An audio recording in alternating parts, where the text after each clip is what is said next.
This final proper episode of Bonfireside Chat is brought to you by everyone who listened to us. There are people who listen to every episode of this show up to this episode. I really do appreciate that. So thank you very much. Those who listened, those who rated, reviewed us, those who joined us on Facebook, those who talked to us on Twitter, those people who patronized us at patreon.com/Duckfeed.tv.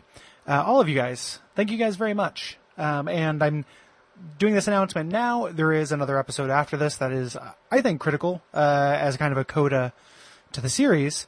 I hope you listen to that as well. But and there's no ad. There's no ad at the beginning of that. There's no thanks because I wanted to leave it kind of pure. So I put one here. I wanted to make sure you guys joined me for that, but I also didn't want the opportunity to pass me by, not to thank all those people who supported us along the way. So thank you guys very much.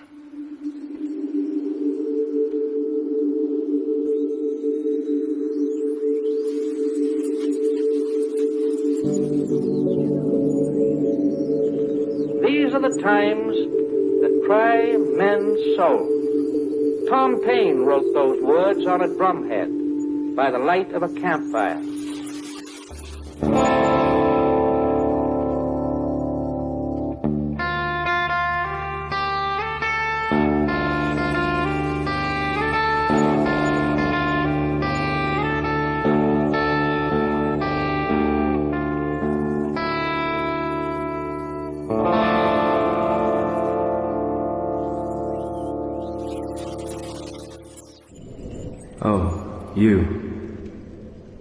You're no hollow, hmm? Thank goodness. I'm done for, I'm afraid.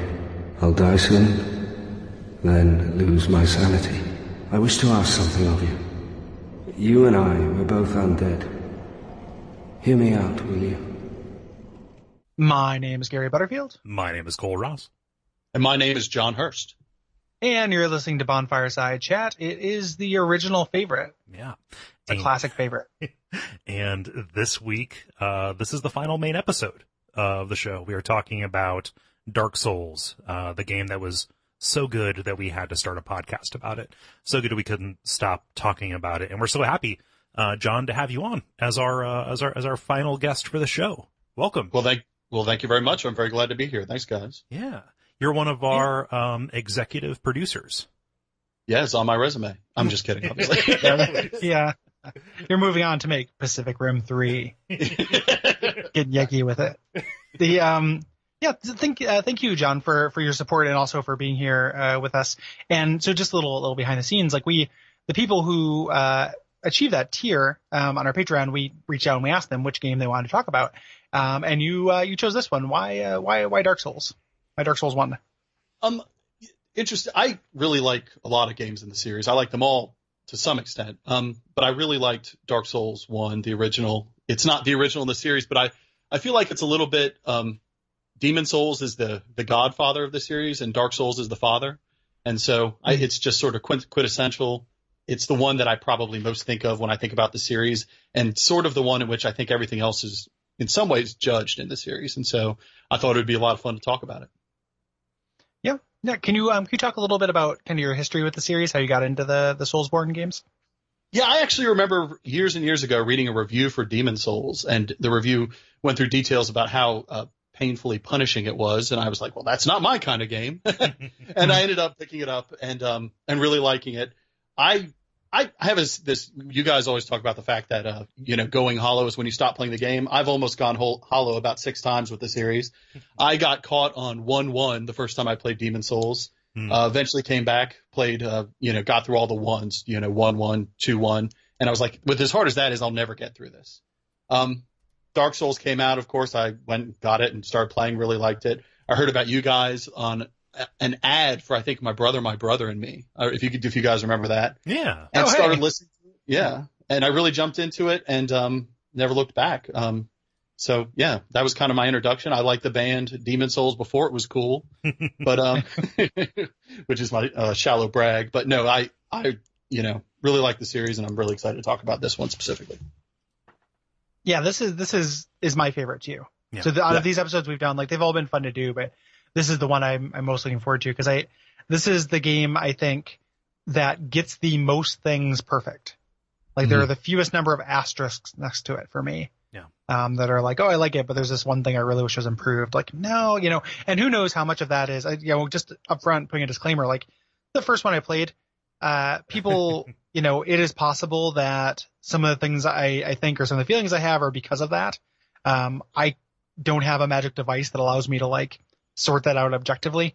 I don't think that's really a thing. So, as best as I can tell, as objective as I can be, I think this is the strongest game in the series. Yeah. For reasons. It's not arbitrary. It's not just like, man, can't forget. Like we're going to talk about it. And, it does a lot of things the best, like sets the high mark. Yeah. And this isn't rose colored glasses. For a while it was, I didn't touch Dark Souls really at all, aside from capturing footage for our live show we did in Columbus at the Game Developers Convention there. I never really touched Dark Souls since we stopped covering it for the show. So this is a revisit and a reconnection that's about, let's say 3 years in progress, in coming. And so going back to it and touching it and finding out that it still is, all those things you said, Gary, was a huge relief. Eventually it just became something I was saving for myself, and I was happy that it didn't go rotten, in the intervening time. Yeah. It's, and I had, played a lot of it, in the intervening time. Like I played a lot when we did the show and kept playing it until, we covered Demon Souls, and I was able to do that and revisited it, once or twice since then. So it's always been kind of fresh in my memory. And like one of the things that kept happening for me, and I don't know how universal this experience is, when I get done with another entry in the series, no matter how much I love them, there are things that this game did that the other ones didn't, that I still wanted. So I would come back to them kind of comparison, and just like, oh, like, man, I just miss that world design, where can I go experience that? And like, there's one place, full stop. Like there's one entry in the series that does that as well, so if you want that, and that's one of the most important things about this game to me, you have one place to get it. Yeah. It's like you were doing like a shuttle run almost. Yeah. John, have you, I assume you did a little bit of kind of memory refreshing on your way to this. Like, have you stayed in touch with Dark Souls on the way up to this? I have not, but until recently, I hadn't played it probably in 3 years. I actually went back and looked at some achievements to try and remember. And I hadn't played it in a while, had fond memories, obviously, but in the last 2 weeks or so, I was like, well, I've got to start getting ready for this. And so I did a run. And what was interesting was I did a build that was a build I've never done before. I did a strength weapon build. I've always been the pyromancy dexterity guy when that was the option, sometimes some sorcery stuff or hex in 2, but I did a strength build, and it just reinforced my love of the game completely. It was a whole great way to play, and everything I remembered loving about it, I loved again. So totally agree. I thought everything, it just holds up so nicely. There's some graphical things, there's some little things you'll notice, but it took, after about a minute, I forgot about all that, and it was just, this is Dark Souls. And yeah, I really enjoyed the replay. Yeah. I was shocked by how quickly it comes. How quickly it kind of like comes back to me. It's like, oh, like this is what that is. It's so weird. I had to kind of remind myself, like pinch myself every once in a while to stop looking at the game as a wireframe, right? To stop thinking about it in terms of just the blocks and the space that I need to move around, to actually look up a little bit, just because even all this time out, it is, still internalized. So extremely for me, Oh yeah. Like out of all of it, like I can draw a map of this entire world. Maybe not the soupy part of Blighttown, like not the specific walkways, right. On front Blighttown. But other than that, I could draw a map of like any of these areas, and like it'd probably be pretty good. Yeah. It is. And it rewards and all of it, like that's all just a function of that world design which we talked about, which it rewards that internalization, which we'll talk about. I don't want to get too far into it just yet, right. But we will talk about that as kind of a strength. Just kind of basic demographics for people who are somehow starting with the last episode of Bonfireside Chat and working their way backwards. The Benjamin Buttons out there, those BBs, who doing it, the podcast Benjamin Buttons. Dark Souls is developed by of course, published by Namco. And this came out on the Xbox 360 and PS3 in 2011. and then came along to the PC in 2012 with the DLC, with this expansion pack. Yeah. And that's how I played it. Yeah, I forgot that there was like the course of about like 4 months, maybe. That's extreme. Like 3 months that the PC players had access to Artorias of the Abyss, while the console players didn't. I'd never played Artorias until last week. Okay. Oh, wow. But it was amazing. Yeah. I actually did 3 things I'd never done before. In the series, I'd never been to Ash Lake. I'd never played Artorias of the Abyss, and I never fought Dark Sun Gwendolyn until the last 2 weeks. So, nice. Yeah, it was very good, very good. Yeah, it's cool that you can go back and find those like hidden things. You know, like you can play through, and there are a lot of like, when I play through this, there are things where it's like, oh, I'm gonna do this playthrough, or oh no, I'm not gonna do this, down this playthrough, even down to little things. So like. On subsequent playthroughs, I have used like a speedrunning trick to skip past a lot of Anor Londo, the inside of it, because for a little while I tried to speedrun it, and then deciding consciously not to do that, or deciding not to take the master key, is another thing you can do to kind of like, it rewards replay in a really strong way. Mm-hmm.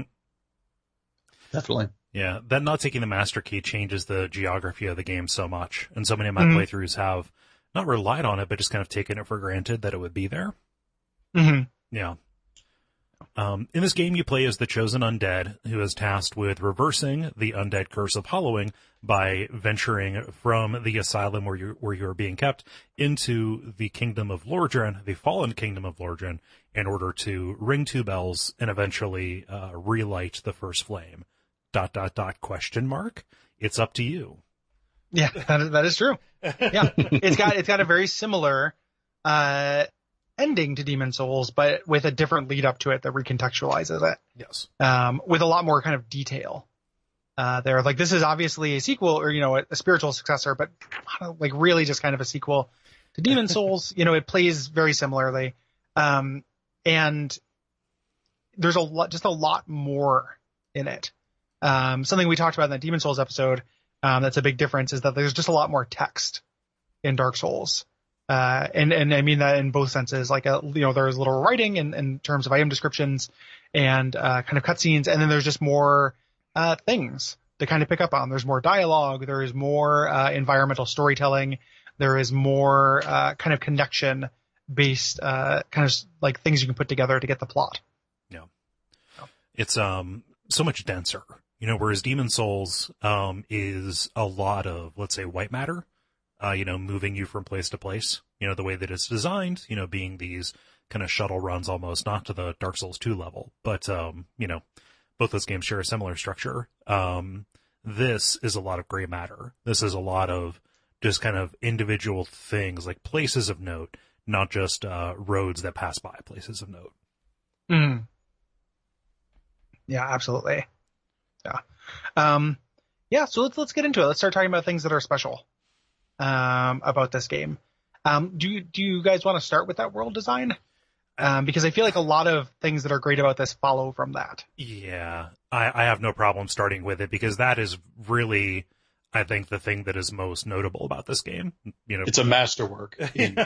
Yeah. I mean, it is what it is, but yeah. To the point where we have just kind of taken it for granted. Again, there's a lot of things about this game that can be taken for granted now that it exists. The way this game fits together is still a revelation, 6 years on. Yeah. And I can, every once in a while, I'll be playing another video game and get just a tiny little bit of feeling from it, but just a bit. Not like, things will touch on this, and that even happens in some things later in the series, right? Like Bloodborne kind of touches on it a little bit. Yeah. But not to the same degree. Right. And this, there are antecedents to this as well. Like, this world structure was alluded to or done in a limited format, even earlier in From's games. Kingsfield 4 had a little bit of this shortcut, doubling back and forth. Miyazaki was very inspired by Ico in general. Like, that's the game that made him want to develop games. You can see a little bit of that here. This is that perfected. Yeah. I think this is much better than Ico's version of that. I mean, yeah, for sure. Order. It's cool that it inspired it, and Ico deserves a lot of credit. I don't play Ico for that, though. Right. Like, I don't think that Ico does that well enough to where it like grabs you and just like grabs you by the throat and just is like, we're fucking doing this. Yeah. Bam, I'd be remiss Firelink. if I didn't mention it. Like that is. Oh yeah, for sure. That's the origins of it, but that's a seed, not the tree. Mhm. No pun intended. Because the way that they do this is through this like sense of verticality. Like all these areas are kind of built on top of one another in this kind of upward spiral. So you can look at like cutaways of this. There's a really famous illustration of this world that was my Judson backdrop Cowan forever. illustration. I believe so. Yeah. Yeah. The Laudate Solus. It's on my wall. Like, It's right behind me right now. Yeah. Looking at it. Yep. Yeah. That really that's a big marker for how this pulls this off. Because things can be kind of close in space in one dimension, and far enough to still be distinct, but close enough to connect in these surprising ways. Yeah. That's right. Because you can make a map interesting on basically a flat map that's more vertical, but you're not going to be surprised. If you have a basic sense of direction, your mind will start to tell you, okay, I'm about to get here. But when the surprises are vertical up and down, your mind isn't capable of kind of looking at it in that 3D sense until you can have that genuine moment of surprise when you go, oh, I was right here. This was where I was at the whole time. Yeah. And it's more organic than the Skyrim solution to caves where, there's a secret exit at the end of every, cave. Yeah, just loops right back, which is still better than the alternative. Yeah, as a but game, it's not as impressive. And it's not as impressive as a design or as believable is not the right word, but not as something that just, like I said, seems organic and could exist in some universe. Yeah. Yeah, definitely. Just the way that they manage line of sight and make you, have these sudden realizations or epiphanies about where exactly you are, dumping you unexpectedly back into the familiar when you have spent so much time, if you're me, being anxious about being so far afield. Like this entire game, for the majority of like, let's say the first 2/3 is this one long expedition deeper and deeper into danger. Sometimes literally. The fact that this is arranged vertically, going back to this is so important because, it implies a hierarchy to each of these areas. It tells you about the people who lived here and the people who built these individual places, like where they fit into the world much more than just, oh, this is north of such and south of such. There is literal, like, okay, now we see where the shit goes. Yeah. Here's where the who has to live there. Yeah. Who has to live like right outside the sewer? Like lower Undeadburg doesn't smell good. Right. It doesn't and it's filthy in that there's like a higher crime rate, which is a weird thing to think of. It's not like Sim Lordran, which please make Sim Lordran, but it's interesting that they do that. And something that the game, the whole series does really, really well is this sense of going home. Right. And we talked about this a lot in the Dark Souls 2 episode. I think Dark Souls 1 does this the best in terms of tying that feeling to kind of a gameplay thing. So it's like you are surprised by going home. You don't choose to go home. It is an unexpected relief to get there. And it's a relief in all senses. It's a relief of it being the familiar to you. It's a relief because that is literally a checkpoint. So you are, you have to do less backtracking. It's where your merchants gather. It's kind of a relief in all ways. Yeah. And it's just the fact that it just happens on accident. And, there are probably people who are not frustrated, but like, so yes, we're primarily talking about the parish to Firelink, right? That's not all of it, but that's the biggest thing. But I think it's really hard to overstate how important that moment is. Mm-hmm. Like, it's the kind of thing that like people talk about all the time and is universally loved and is also exactly as good as it said. It's like the reverse Elvis. Like, Elvis is kind of overrated. He's still like, Elvis is good. Like that's, Elvis is good. Not for me, but it's like technically good, but it's still also kind of overrated. Like, they built an amusement park to him and people faint and like died on a toilet. Brother's name was Garen, things like that. No, keep going. I want to get at the bottom of your Elvis well. You know a lot about Elvis for a guy who hates Elvis. I think that those are the only things I know about Elvis. That he had to sing "Ain't Nothing But a Hound Dog to a Dog," which makes that song very cute. And really literal. Like, I think that's like a way funnier way to. It makes me want to make a band that only does stuff like that. Like, you ain't nothing but a night cat, and then you're just singing to a cat. Like, there's just the guileless literalism Baby, you can drive my car to a baby. Yeah, baby, you can drive my car. Cuts to, a baby seat in the driver, in the driver side, like just. Yeah, no, I'll pick up where you left off. Yes, that is the most glaring example. That one major notable shortcut. That structure is repeated most often, within a single area. Right. You know, like the shortcut will take you back to a place where it's more convenient to get to a place where you used to be. For me, looking back to my first experience playing this game, I struggled in the, Undead Burg and Undead Parish, spending 12, 16 hours getting further and further afield. Had a little bit of this feeling when you kick the ladder beneath the red dragon. Yeah, the Drake. Yeah. And get back to that first one, that really useful shortcut that also has a shortcut down to the lower Burg, later on. You get a little bit of that, but like, it can't be stated that like making this mad run beyond the Baldur's Knights just to see a little bit, seeing the Tower Knight, over there to the right, and then saying, all right, well, there's an elevator, Hail Mary pass, bring, here's the Firelink music. What the fuck? I don't have to do any of that ever again. I'm back, baby. Yeah. That is just, again, just really, really mind blowing. Yeah. In a real serious, real way. And the fact that it does repeat it on a smaller scale, like I'm glad you mentioned that below the Fire Drake, shortcut as well. Taking Havel's Tower down to the Hydra area in the forest, taking that forest up to the back of the parish. It repeats that trick over and over.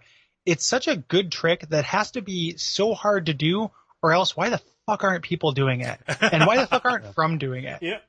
Like it's if I can pick like the two things that are missing from later games that like drive me nuts is that and the Estus system, both of which I think are so elegant and perfect that it's so weird to get it right early and then just throw it out. I want it back. And it just said, you can't have it back. Like Dark Souls is always going to be there for me. I can always grab it. I can replay, have a little bit of that feeling, but like that's what what I'm seeking when I play these other games, and it just doesn't happen. Not to, and other Souls-likes don't try to do it. You look at something like Lords of the Fallen or Neo, like they don't even try to do it. Yeah. There's just no attempt. The closest that we got was, Salt. So like Salt does it a little bit, but there's no reason to backtrack in Salt. I think Hollow Knight does it better. Yep. But Hollow Knight, has its own attendant issues. Hollow Knight does it fairly well. Yep. Like you can break open a thing and go back to an old area.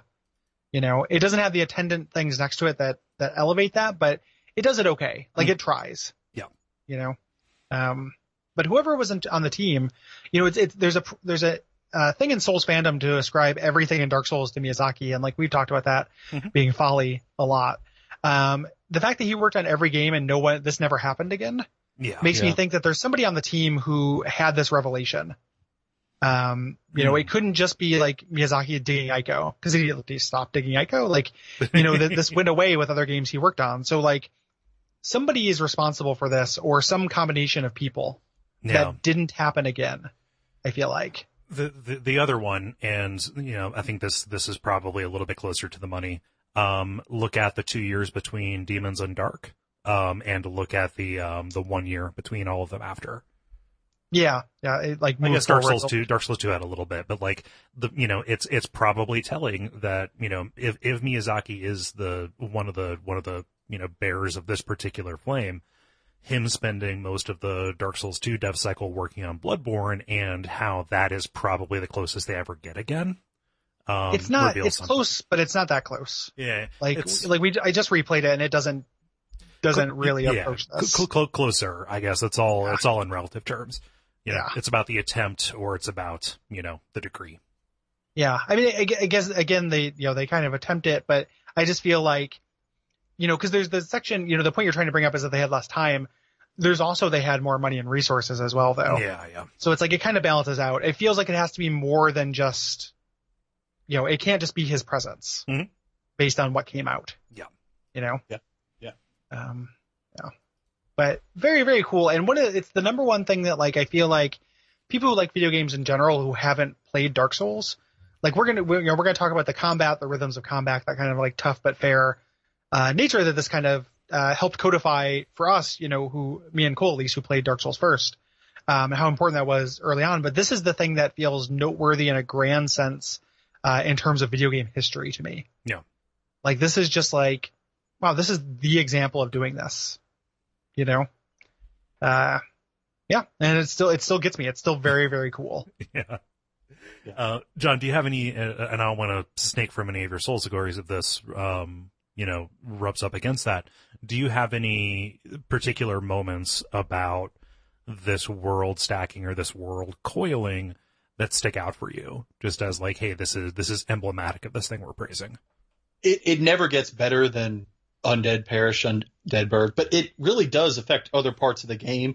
When you start going down, I mean, and talk about the master key and all the connections that you have there, it really affects a lot of ways and a lot of different ways that you can approach different parts of the game. It ties in a little bit with one of my Souls Gories, so I'm going to hold off a little bit more on that. Okay. It even does it in the DLC with the stuff going from the Royal Wood down to the Dark. Yeah, and they never did it remotely as good again. I mean, they had a lot of the same ideas, but Yharnam kind of had some of that, but I never remember having a moment in Yharnam where I said, oh, this is going to make the game more fun and more interesting. It was never as consequential as the major elevators, the major staircases. I mean, it really made a difference. It wasn't lousy. It wasn't lousy with them. Yeah. It's not lousy with them, and then the biggest other difference is you can teleport everywhere. Yeah. Well, that's what I was going to say. The one I'm sure what really came down to was a design decision of someone saying, people love warping. Why are we making them run everywhere? It limits how far we can make the game go, how broad we can go. And once you have warping, it affects the whole way you approach it. So, I mean, if you think about it, even the warping in this game, they limited it. Even when you get the Lord Vessel, you still have a lot of limitations that still force you to use a lot of those shortcuts to get places. Yeah. So even then they were pretty limited, and they wanted you to have that experience. Yeah, you're warping from like minor hub to minor hub. There's a real like last mile problem that you have. Yeah, and you earn it. Uh-huh. You earn the Lord Vessel.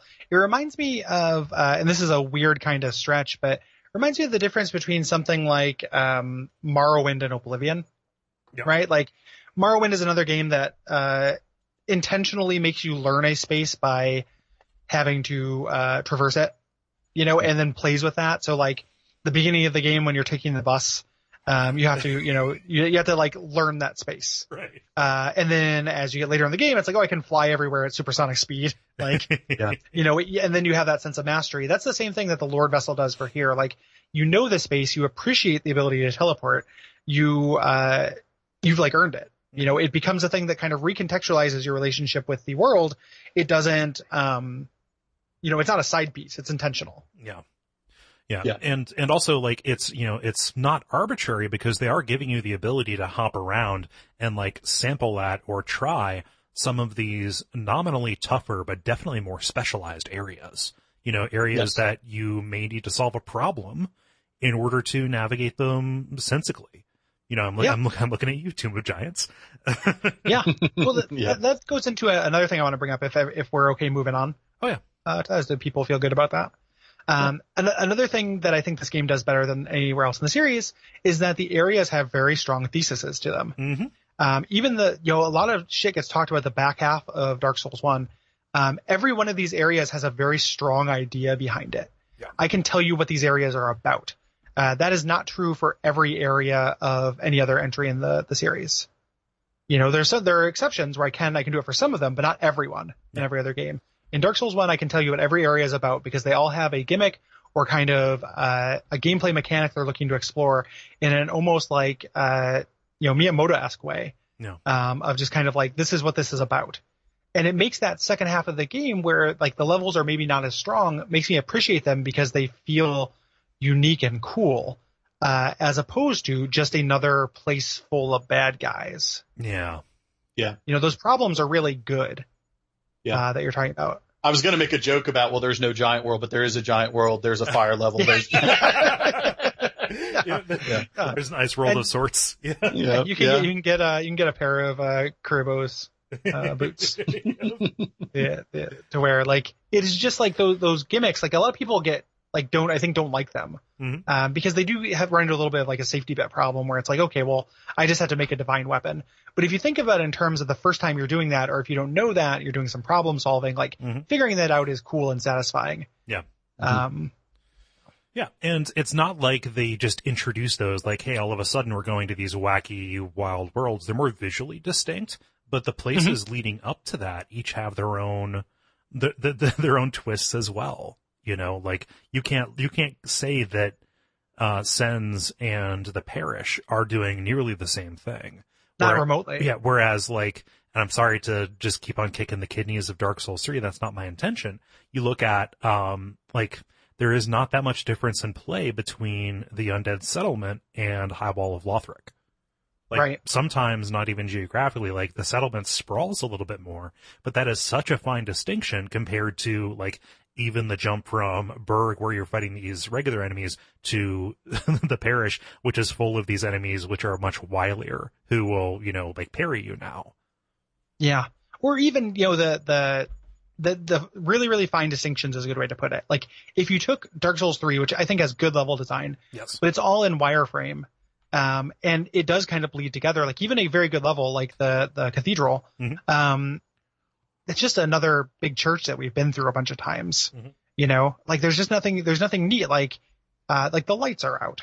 Like, you have to deal with that. Like, you have to choose, you know, the essential choice what that was meant to be is like you choose between a shield, which in Dark Souls 1, like, was fairly standard, is before more people were kind of dropping that, and light, like being able to see. That's really cool. You know, or something like the Duke's Archives, which is like all about snipers. Like, it is all about being under fire, managing line of sight, kind of like a proto Shrine of Amana thing. Yeah. Those are huge differences, and there's just not those differences in later entries in the series. Like, Dark Souls 3 is the easiest one to whip like that. But they show up less and less even in entries that kind of do it. Right. You know? So like Dark Souls 2 might have the Foggy Forest. I don't think it's called the Foggy Forest. That's a Mario level. That was the exact area I was going to cite as a failure to try and do something thematically. But so go ahead. Well, I was just going to say, like, so it's not, the Foggy Forest is not great, right? Shaded Woods, just so we don't get a tweet. And if you tweet us, shame at you. Yeah. If you tweeted us over that, like, actually, I was like, well, I know I was saying Foggy Forest. I don't think that Dark Souls actually made a Foggy Forest level. Foggy Forest sounds like a Souls of Darkness thing. Yeah, Foggy Forest does sound like a Souls of Darkness thing. Souls of Darkness 2, Elevator to Heck, coming in 2020. Foggy Forest at least is trying something, right? Like, it's not as successful as the Tomb of the Giants, but it's working on something. It's giving it a shot. Like, it doesn't feel like just a wireframe of the level that came before it. Yeah. You know, or another wireframe version. Yeah. John, you were going to call out something. I know this isn't the Dark Souls 2 episode, but it sounds like you really don't like the Shaded Woods. Is there something you think like accomplishes that better in the series? Maybe even in Dark Souls?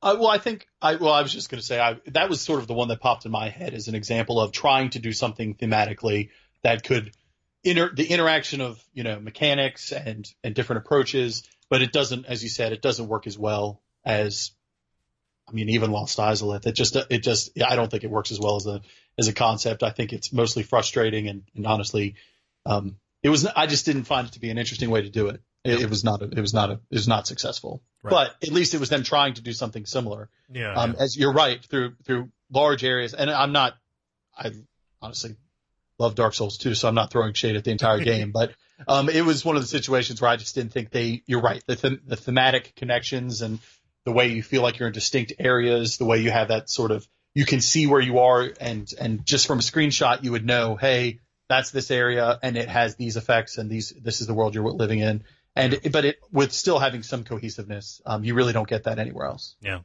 You know, you guys know how much I hate going meta, but allow me this indulgence here.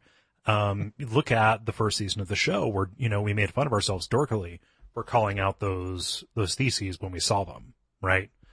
Just these 1 or 2 sentence kind of summaries, to, you know, just like, what is this area trying to communicate to you? Even into Demon Souls, and I think by the time Dark Souls 2 came around, we had just stopped trying. Like, it stopped making sense to try and force it. It was such a natural fit for Dark Souls 1. Yeah. And people, I think somebody wrote in and said like, hey, we like those. And it's like, well, we like them too. Yeah. You know, and that's been, you know, part of the arc of the show is like, we can only do the things the games support. Right. You know, like we can bring as much of ourselves to it as we want, but like the games do change. You know, even ones that you know that they really love like are different. So that's just it's very cool. Like even if the actual like you take something like the Duke's Archives, which gets like shit on fairly frequently as a level, I think, and I don't think it's very good. Right? Like it's not a great level if you look at it from a wireframe perspective. It's still just so distinct visually and mechanically that like that kind of not having the edges rounded off, you know, that kind of it being a unique shape, not feeling kind of plug and play, like really just does a lot for me. And that's something else that this entry in the series I think does better than any other entry in the series. You know, like I love Hemwick Charnel Lane, like love it. Yeah. What is it about? I don't know. You know, it's a super cool looking, very atmospheric area with a lot of enemies in it. Let the bodies hit the floor. Yeah, it's about let the bodies hit the floor. Yep. And then once you get to the end of it, it's like, what in worlds collide? Yeah, well, that's how you power up your Power Man 5000. Yeah. I think Forsaken Castle Canehurst gets close to that level. I don't know how you guys feel about that, but I think part of what we're talking about here is if you look at Duke's Archives, it's shaped. I mean, it's a mythical world, but it's shaped like you would expect it to be shaped in a plausible way. Yes. You know, it's what that would look like. It doesn't look like it was designed to be a level, but it is. Yeah. You know, and that's really what I think it is. It gives you that believability. It's like, yeah, it's a long tower. It's like, yeah, but you know, fighting your way up a circular tower may not be the most interesting mechanically thing you can do, but hey, that's what I think, you know, an evil archive would look like. Yeah. Like sense of place and, you know, sense of place is what that is. It's like, it feels like a real location. It has a little bit of that like sim aspect to it where it's like, I'm exploring a real world place. And it's not like even Dark Souls 1 does that everywhere. You know, like everywhere feels like, you know, cause like you spend a lot of time in the Burg on like weird rooftops and stuff. Like there's only a couple of houses, but, it still or like lower end of Burg does though. That feels like an alley. In like a bad neighborhood. You know, they do that kind of sense of a real world place. And something that I've harped on, I think, on every season of the show is like liking when we run into an area that feels like people live there at some point. Yes. It's very hard for me to say that about a lot of areas later in the series, and much easier for me to say it about things here. Yeah. You know, even if it is, you have to do a lot of fantasy stretching. Like even if like, I don't know what a Tomb of the Giants would look like. Like this kind of like the earth has collapsed and spilled a bunch of coffins down into this pit, like makes sense to me. Yeah. You know? So. Yeah. It's a big deal. Do we want to talk about Estus? Because we foreshadowed that, and then we can move into things we haven't foreshadowed. Yeah, I would very much like to talk about Estus because it was shocking how much the canonical feel of that verb and the way that needs to articulate over the course of an entire game was nailed here. Yeah, it's very good. Like it is back to the function it achieves. So we talked about a lot with Dark Souls 2, where healing gems in that game, the function they achieve is to let you do every one of these very dense encounters at full health. If you get through the encounter, you can take some downtime between them, low resource ways, kind of top yourself off, and then do the next encounter. Dark Souls 1, because of the lack of warping and because of the way the encounters are designed and because Estus is designed, becomes you have a level that is a bonfire to bonfire, and Estus becomes a concrete measurement of how many mistakes you can make. And that is really elegant. You know, and it comes, you eventually start gaming it, internalizing it, where it's like, oh, I've made too many mistakes, I'm gonna have to start over. Yep. And just kind of do better. But even on its base level, it's like, you know, Estus heals a lot. You start out with a very generous amount of charges with it, especially early on when you're starting from Firelink.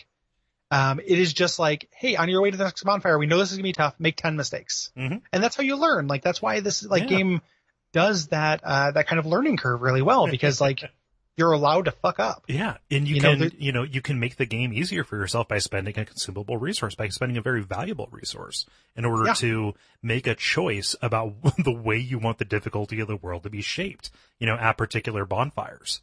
And it forces you to make an interesting gameplay decision as you're going through. I remember in the most recent playthrough, there was times where I'd be like, this boss isn't that hard. I think I can just do this. I'm not throwing any more humanity into this bonfire. No. Yeah. And sometimes you find out you're right and sometimes you find out you're wrong, but at least it gives you an interesting gameplay decision.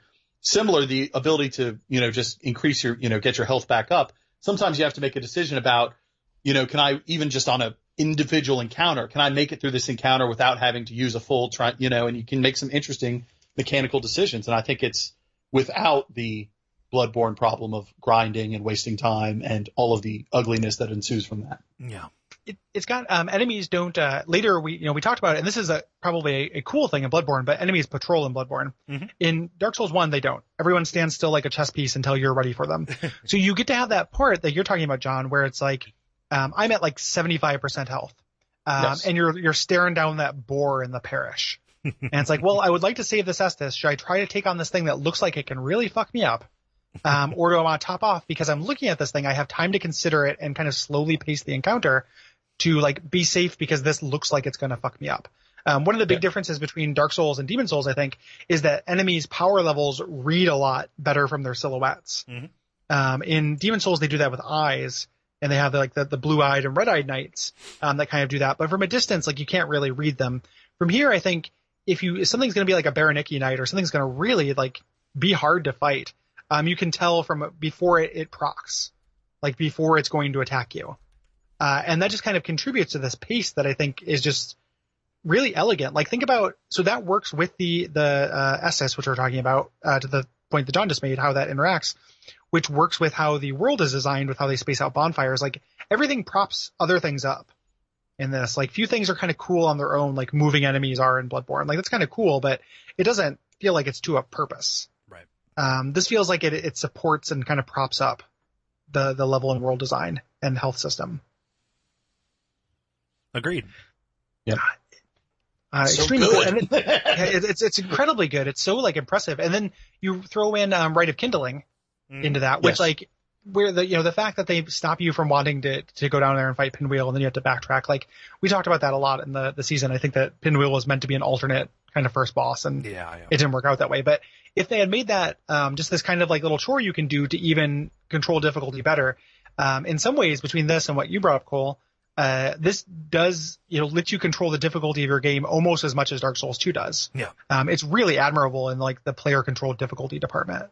Yeah, it is. And they're putting a little bit of faith in you. Like they have not decided that, we need to maximize this to be as hard as possible at most times. They've given you a way to just like, well, we can make 15 mistakes. You've given yourself half a contra code by by making a couple of decisions. And I think that's important because, on your second time through and, you can kind of figure out which bonfires are worth juicing. But on your first time through, you never know if you're coming back to it. So like, you are parting with something like every time I kindle a bonfire is another time later on that I can't summon somebody. Yeah. Especially that first run through. Cause like, as you play through the game more and more, like, humanities are not nearly as rare as they initially seem. On your first run through, when you don't really know how to explore the world, they're incredibly precious. Yes. And like some of my favorite moments in Dark Souls 1 were sitting back and, it wasn't like the visceral thrill of the combat or barely dodging something. It was sitting back and considering my resources, thinking about how to move forward in a, like, again, a very chess-like or like survival horror kind of aspect. Like, how do I manage myself and what I have to bring to bear against the hostility of this world? Mm-hmm. There's one thing about the Estus that I don't think that it was kept forward. The idea of doing like a chug-a-log that you can, without investing a stat, without doing really anything, you can dial in additional uses of the Estus as it goes. So it's just like, all right, in the same animation, it's going to be a little bit longer, but I'm going to heal entirely, on this go. Like that is, I think, a fundamental change to the rhythm of play. In one boss fight, you could make 10 decisions about what we talked about earlier, immediate, just in your head, quick decisions about, hey, do I chug or do I chug a lug? I mean, I think you can chug a lug in other games as well, but it doesn't, Estus is much more rare. Yeah. Like you can't crystal a crystal. Yeah. You know, and and chug-a-lugging doesn't feel any different in Bloodborne because it's so quick in the first place. Right. But in Dark Souls 1 and Dark Souls 2 and 3, you can chug-a-lug. It's just, it takes so long in Dark Souls 3 or Dark Souls 2 to have enough Estus charges to make that a good value proposition. Right. Oh. Yeah. It's very important. And again, that rhythm of play thing cannot be overstated. I'm positive there have been games that do this, basically just give you, make your main healing item a Vancian magic charge that is always available to you, you know? This is the one that stands out to me as being the earliest and most notable one. And again, that might just be because it is a notable system in this that props up against other systems. Everything about Dark Souls, the primary value that it has is interconnection. And one thing we didn't mention, absolutely. And one thing we didn't mention is you also get to make interesting decisions about giving up trading Firekeeper souls for Firekeepers at some point. And so that's another interesting mechanical decision that you can make and be like, well, I mean, I guess thinking about it, if I'm right about this mechanically, you can make the decision to not rekindle Firelink, right? Mm-hmm. Oh yeah, absolutely. Yeah. And go So it's, I mean, which is another sort of, you know, interesting decision that bleeds into the game. Right. It's a meaningful decision because it affects how much your jugs lug. If you like lugs, you will like this jug. Because it feels like initially, like, of course I'm going to bring back the Firekeeper. Like, I love Firelink, you know. However, healing more for the rest of the game every single time you use an Estus is such a big, tempting, like, it's not indie with the bag of sand and the idol. It's two idols. Right. You know? And the one's got like huge honking knockers and the other one's got a big old dong. And it's like, which fertility idol do I want? Which one am I going to put on the pedestal? Like, it is a meaningful choice. It is. You can also eat, one of the things that I've seen speedrunners do, and this is obviated a long time ago, but like they would eat Firekeeper soul because they needed the souls at a certain point. Yeah. And that like destroys me. I'm like, oh man. That blows my mind. You can do it though. Like it is a third option for these things. It is just really, really elegant. How this all works together. Yeah. A single item has a 3-way decision attached to it. Well, and further, right? So we talked about a humanity, which you can use to kindle or rite of kindling a bonfire or whatever. When you turn human to rite of kindle a bonfire, then you get invaded. So it's like everything has these like this matrix of decisions around it. That is just a similar decision. I was fighting Ornstein and Smo and having my classic difficulty this time, and I had gotten myself down to 2 or 3 humanity, and the question was, do I kindle the bonfire and try and give myself more? But if I'm using up these humanities, I need to be able to get people so that I can beat the bosses by summoning them. Yeah, because the last thing you want to do is like walk back to the depths with your tail between your legs, trying to harvest some humanity from those rats. Yeah, like goddamn townie. It's not like Bloodborne where you have to do that, right? Like it's not like your verb of healing is taken away from you, right? In Bloodborne, it is just this like benefit / risk, because even as you like, oh, I'm going to use this humanity to grab Solaire. On your way to go fight Ornstein and Smo, like somebody can invade, and they will, you know, and they will because Anne Orlando, like it is such a well designed area in that respect where it's like full of these interesting decisions about what you do that have nothing to do with combat, right? Like it's not an interesting decision like how I make my build or like wait for him to do this attack and then he has a cooldown of this long so you can get in 2 seconds. Like the thing that Dark Souls 1 does that's remarkable about the other ones, and even when the other ones control a little bit better or have better combat, Dark Souls 1 does the things outside of combat so much better that like, and that's just going to be more valuable to me. Like I love the combat in Souls games, but it's not the thing that I think is super special, and it's not the main thing I'm here for. Yeah. You know, it is this other stuff, these other decisions you make outside of swinging a sword. Right. That are just like so cool to me. Yeah, it's not just visual either. It's not just like, oh, does this look like a place people would be? It is a sense of place, but it is also like the collective weight of the architecture and design decisions around you that are kind of like resting on you, giving you kind of this, sense of pressure to proceed, Yeah. Yeah. Like, I like sitting down at a bonfire is not like this perfunctory act. In Dark Souls 1 that it can become later on. Like you're sitting down in order to like regroup, in order to make some of these decisions. That lack of a rhythm of like every bonfire just being a menu that takes you back home, really kind of invests these things with this totemic importance. Mm-hmm. Yeah, it's so big. Like there's no better feeling than running into a bonfire in Dark Souls 1. And I remember like for certain areas being like, I remember very distinctly getting to the end of my rope and Googling, hey, where's the bonfire in New Londo Ruins? Yep. Because there may be one that you missed. I was looking around and I was just like, this is so harsh and so hard for me. That house has fucking 15 ghosts in it. What do I do? Yeah. And then being like, oh no, there's just not one there. Yeah. Like they play with it too.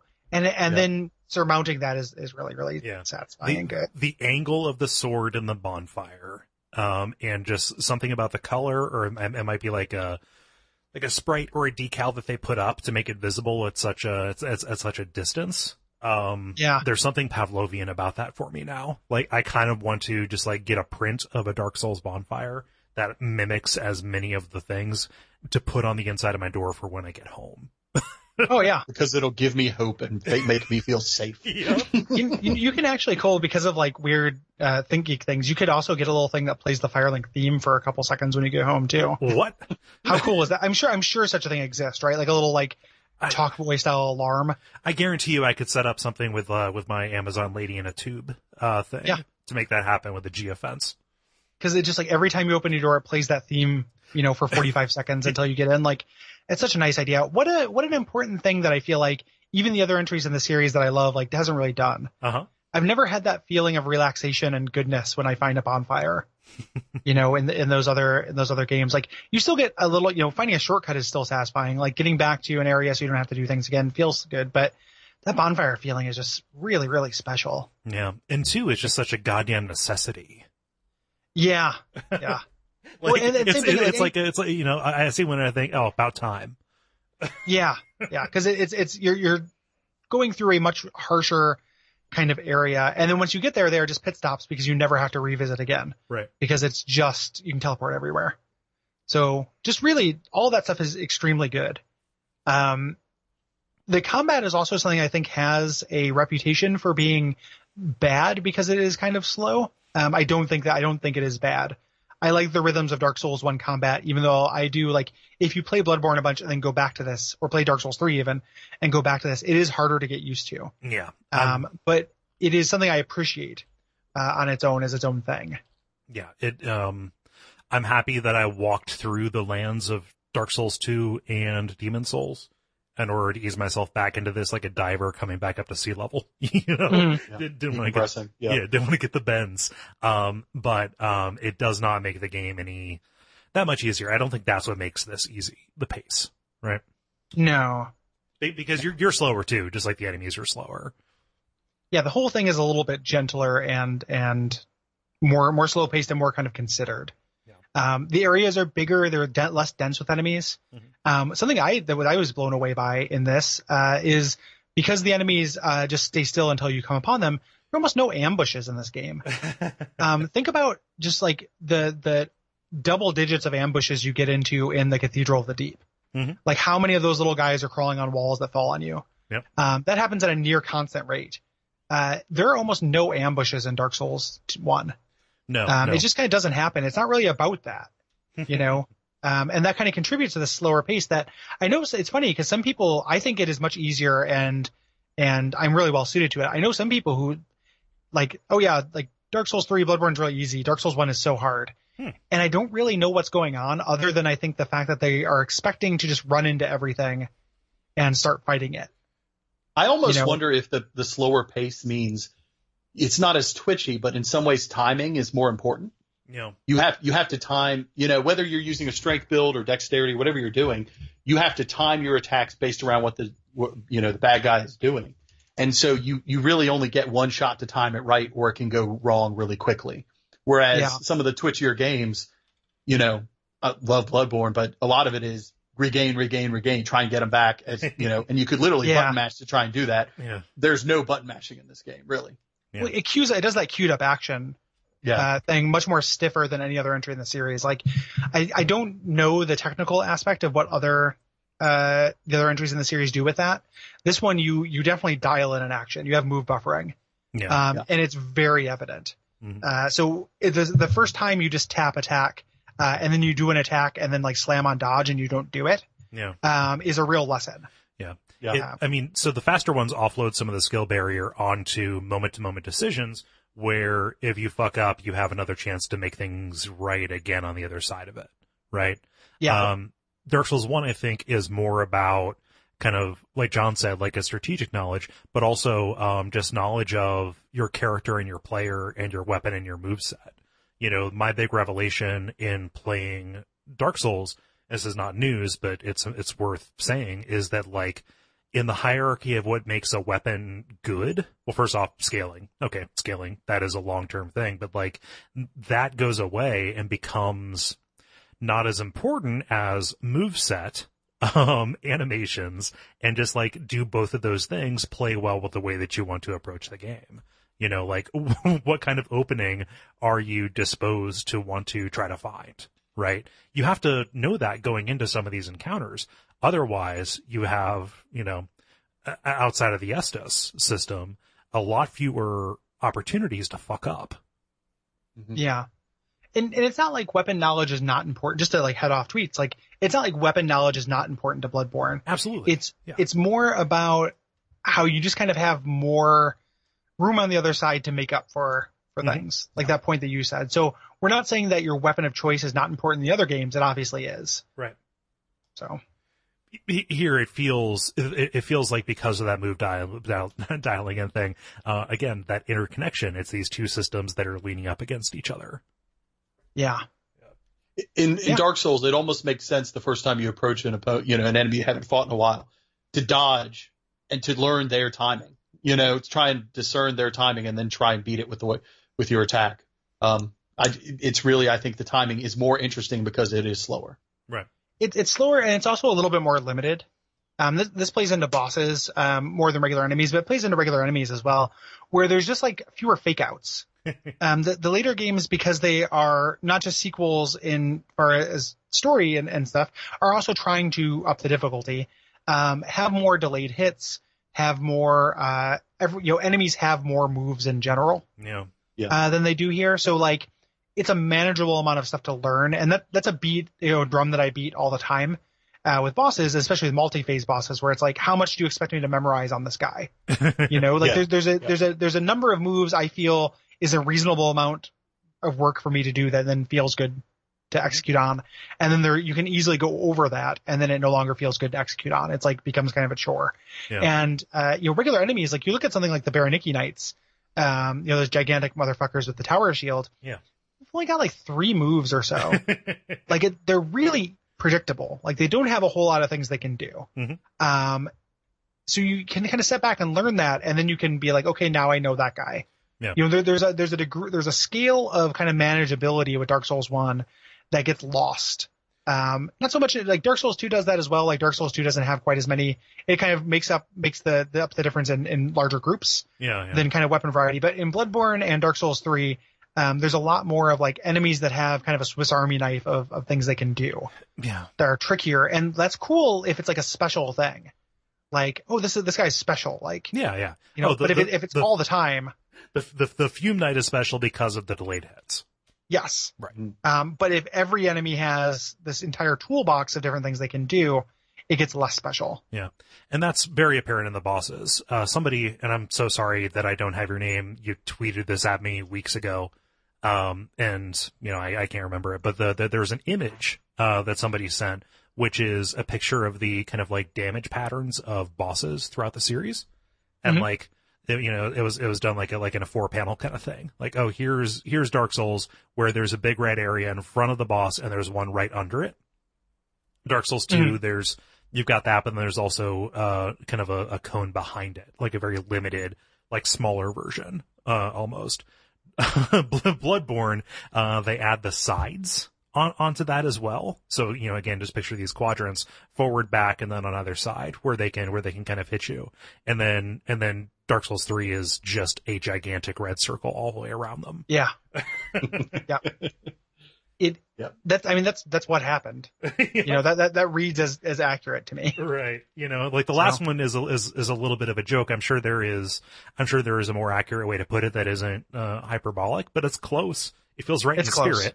It's at the very least, it's the progression. Right. Right. Like it's the right direction, even if it ramps up things more than is true. So that's really important to me. Like, I think that's really good. Like, people talk about like how in Dark Souls 1, you spend a lot of time like fishing for backstabs and stuff, but going through, like, being super scared going through the parish, going through the second time where I can parry and backstab the Balder Knights. Yep. And just kind of going through like a boss and just summarily executing all of them as I came back with more knowledge is like a treasured memory. I think that's good. So Gary's Stomp Tour 2012. Yeah. Going through, I mean, I again, not a brag, because I think this is one of the easier Souls games, but like, this is the Souls game I am by far the best at. Right. Like I'm very good at Dark Souls 1. Like, I do not, I haven't done like a tons of challenge. Like, I mean, I actually have. I've done like a bunch of challenge stuff. And it's because it is the game that is the one where it's not just about my hand reflexes. Right. To get good at it, like.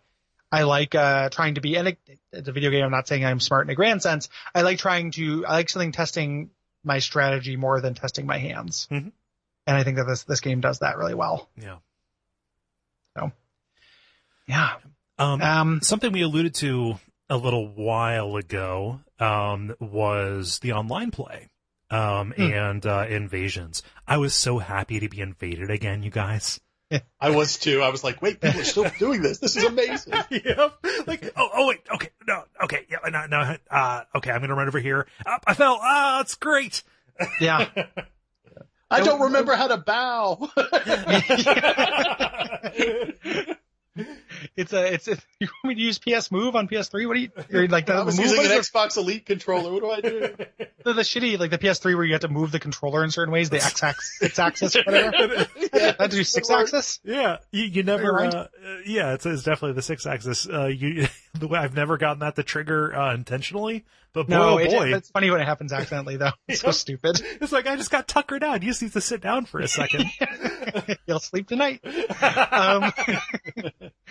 The actual, this is the only Souls entry where I spent appreciable time in PvP as well. Cause we did that episode. Yeah. Of it. And like, there's a whole host of that stuff that like just was very fun. Like, coming up with a gimmick, like executing on the gimmick, having people send me hate mail through Xbox Live.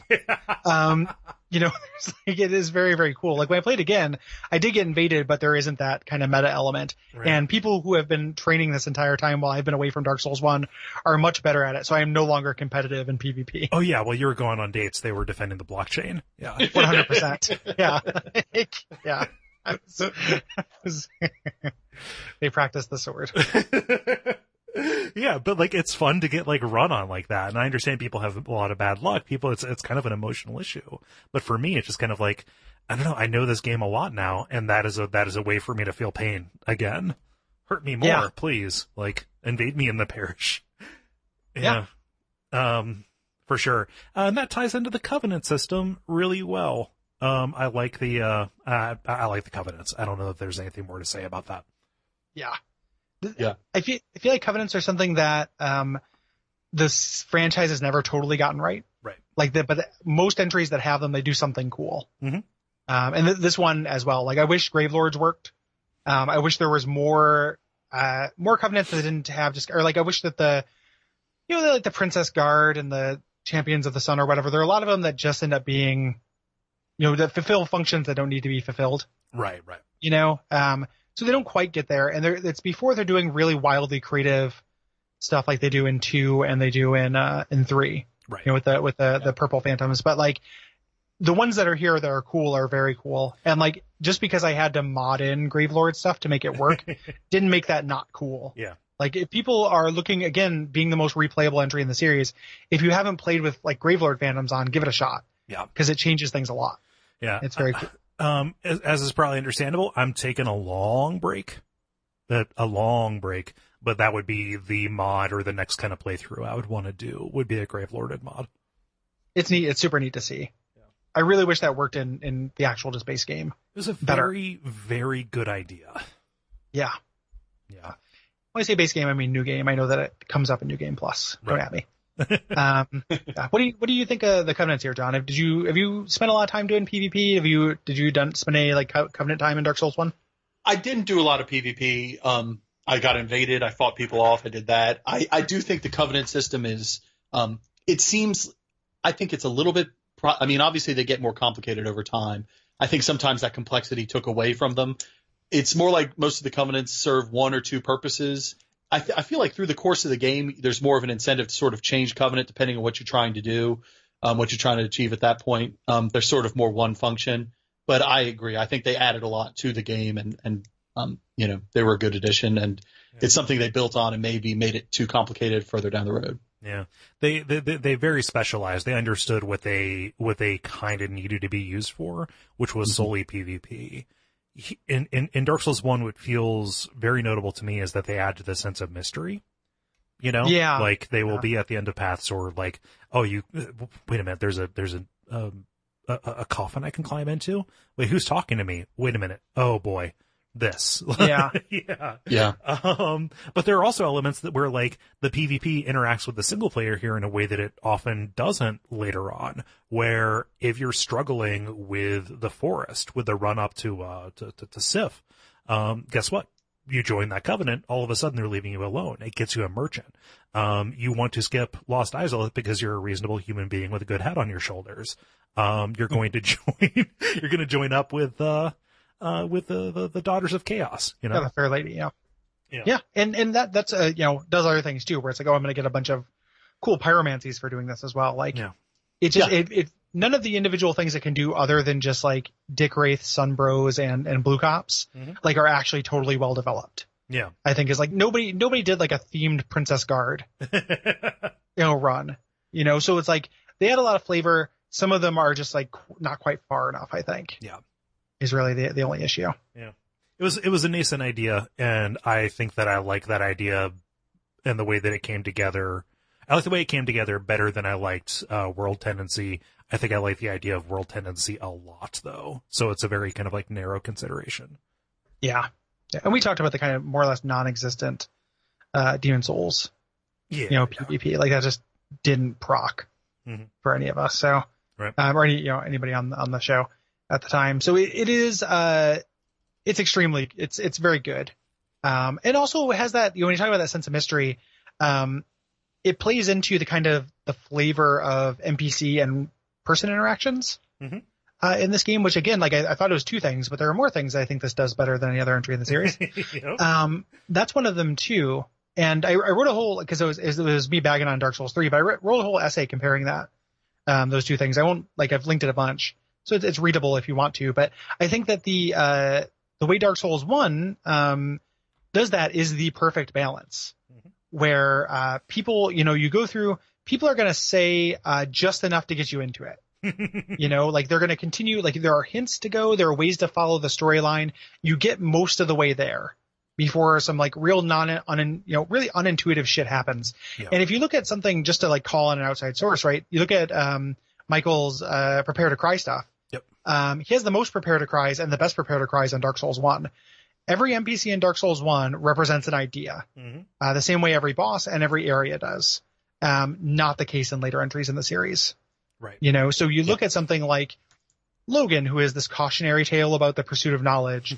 You look at something like, obviously like Sigmire, right. Who is about this, like, a person's got to have a purpose, right.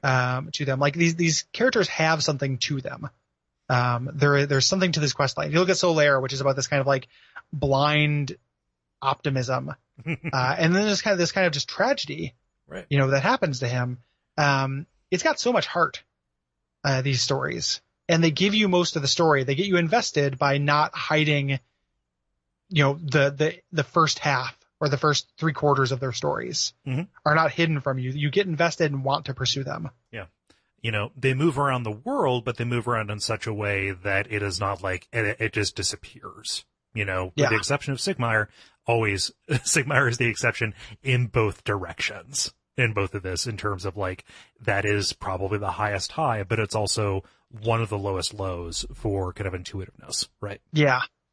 They do some hidden bullshit. Yeah. With him for sure. Yeah. But a lot of them that they don't do as much. Like, right, even something like Logan, who does have some hidden kind of bullshit at the end. It's something that you could reasonably run across. Mm-hmm. If you're following, and that's it again, it just adds to that kind of that depth. If you're following in his footsteps, if you're going to be making the same mistakes he's made, you're more likely to run into him. Yep. So you're pursuing knowledge at all costs. You get this cautionary tale about doing that. Yeah.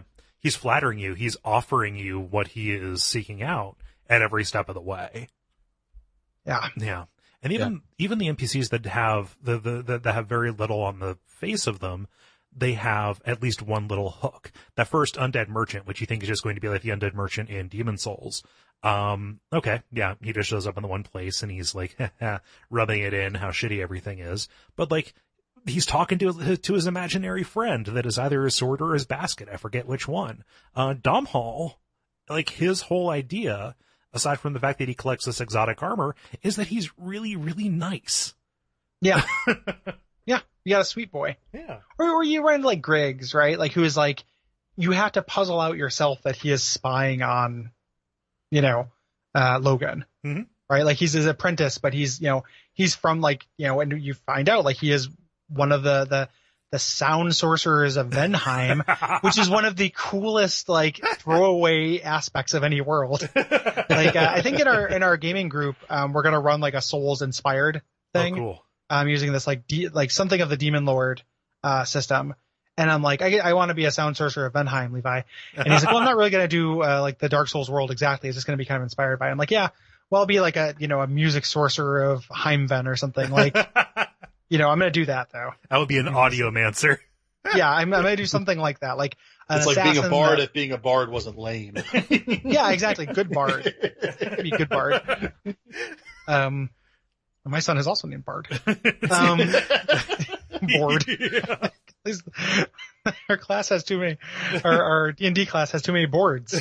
Excuse me. I'm also a board looking for party. Anywho, It is the NPCs are done really, really well.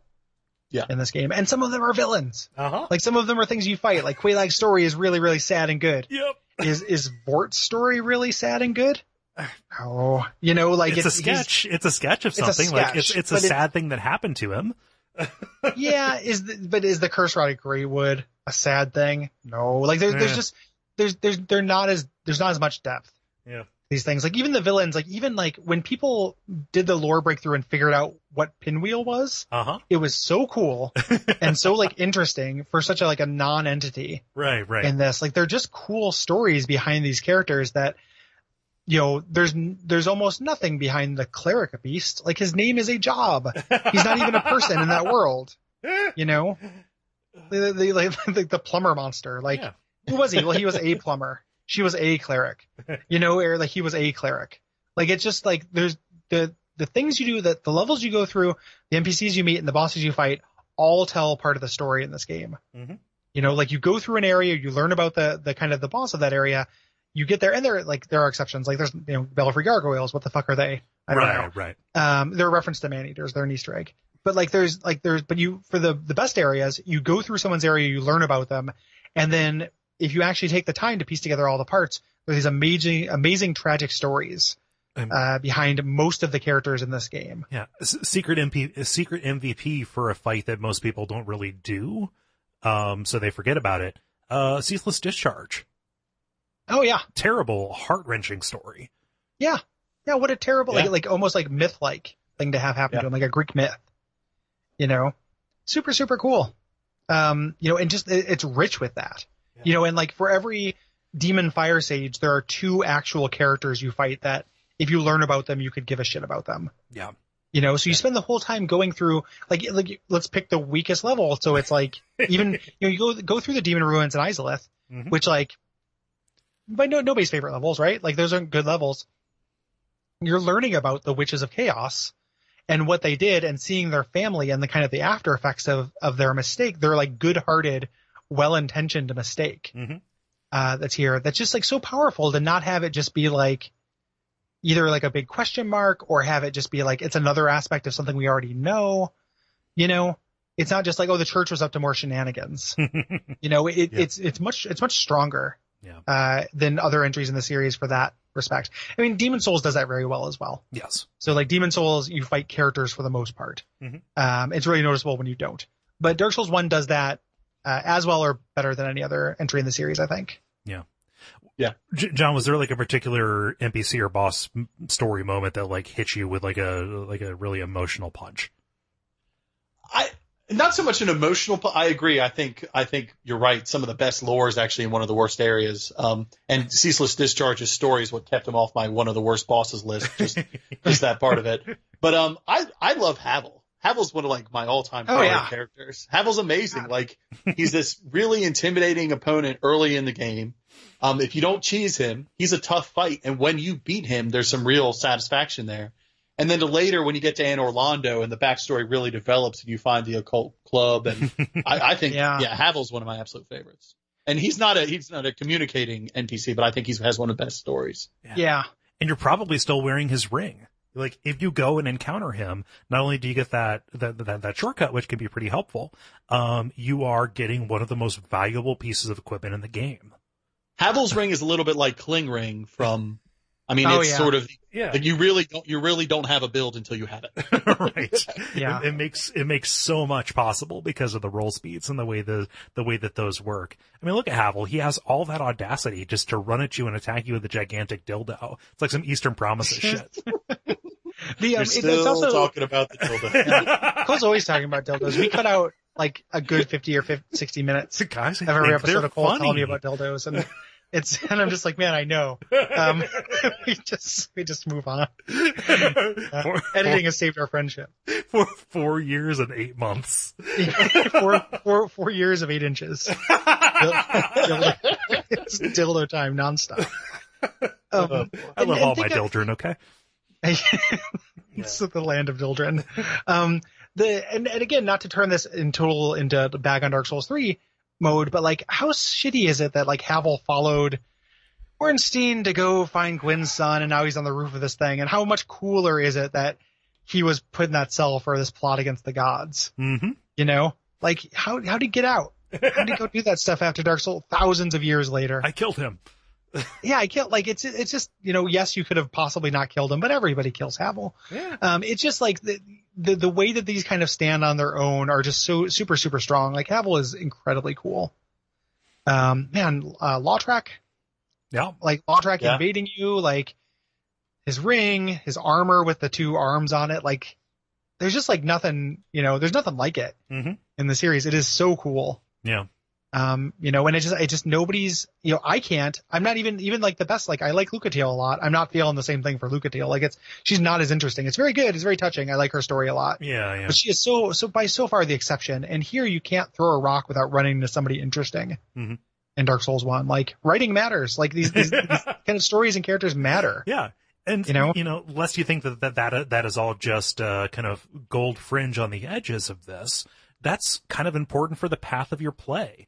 You know, you from the moment you arrive in Lordran itself and you talk to the Crestfallen, you know, and he says, like, he reveals that you know, right away you don't have all of the information that you need. Like, oh, there are 2 bells, ha ha ha. They are conveying important details about this world and about the way that this fits together, and building a sense of anticipation about places where you could go, or building a sense of understanding about places that maybe you just came from and had unanswered questions about.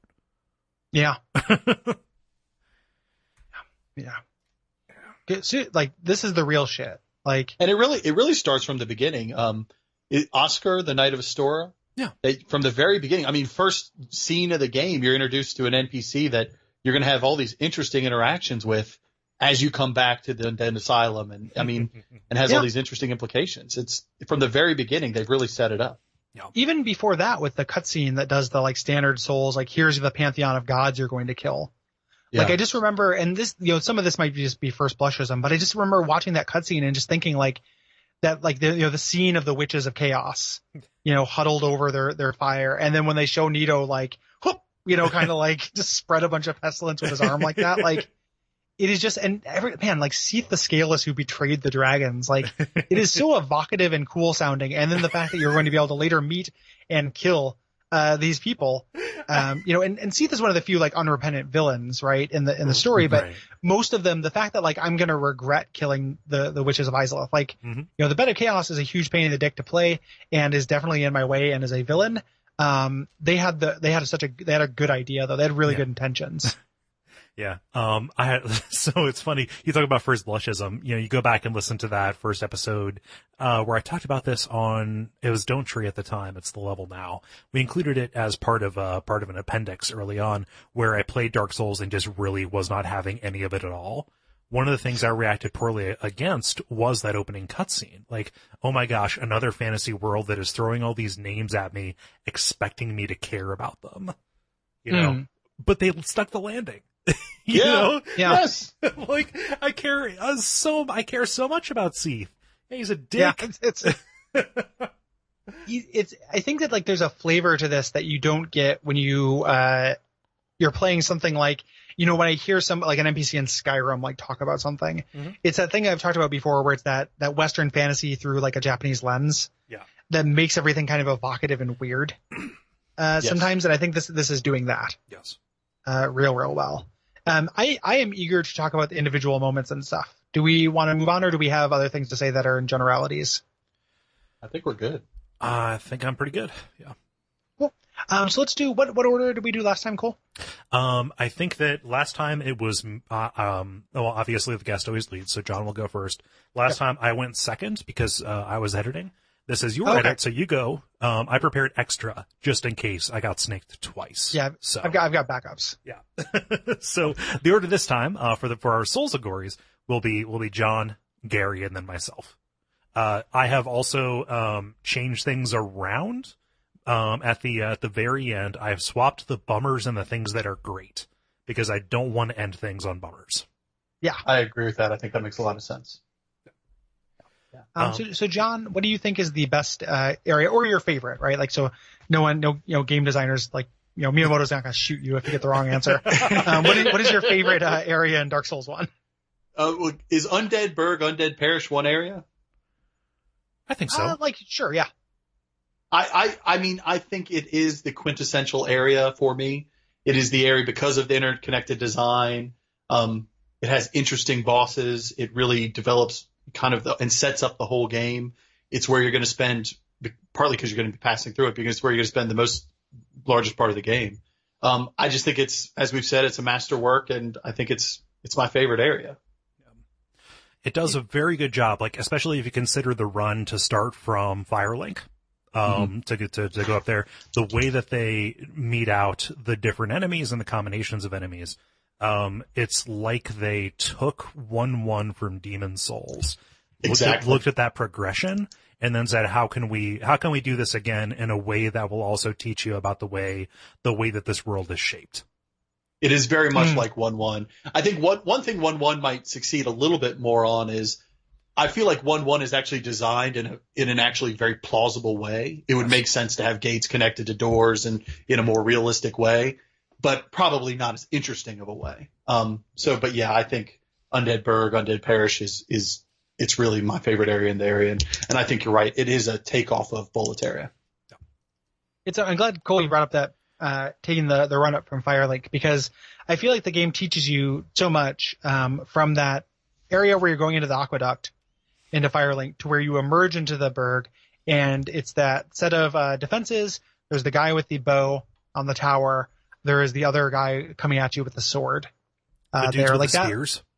Yeah, and then you go to the right where you deal with the spears. Like, it is very, very rich in game design, kind of designing through encounter, teaching you through encounter. This is really, really strong. How those kind of thing, like, and they're meaningful. So like, you have to do those things to continue. Going back and getting, fighting the guys with the spears, like, hey, if you want to get a merchant, which is very important, learn about spears. Yep. Yeah.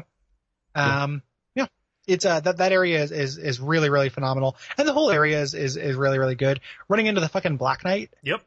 Down there hiding in that corner, seeing him at the end of the hallway, like something from a fucking movie. Just running at you. Like yeah. he aggroes from a long distance, and he will chase you. He's got an incredibly long leash to the point where, like, even still today, because of my risk aversion, I will fight him from the rooftop. Yeah. Because I'm a big scaredy. But yes, that Black Knight encounter is great for a very useful ring.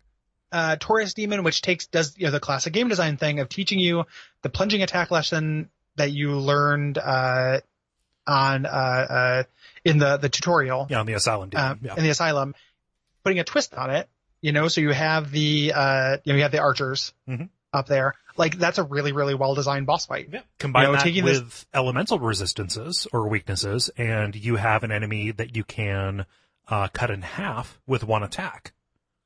Yeah, you can do great work. The way they remind you of, hey, check out your environment. Think about plunging attacks by having you get shot in the back. Yep. Is such like a quintessential Souls way of doing that. Yeah.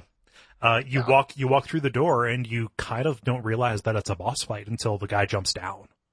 Yeah. Like it is very you don't know at all. Right. It's a bridge. Yeah. Like, oh, this seems like a transitory area. And it's not. Like, it's they come down, the music kicks in, it's before the bombast of Souls music has gotten annoying. Right. So it is just like this, oh shit, this thing's running at me, what the fuck do I do?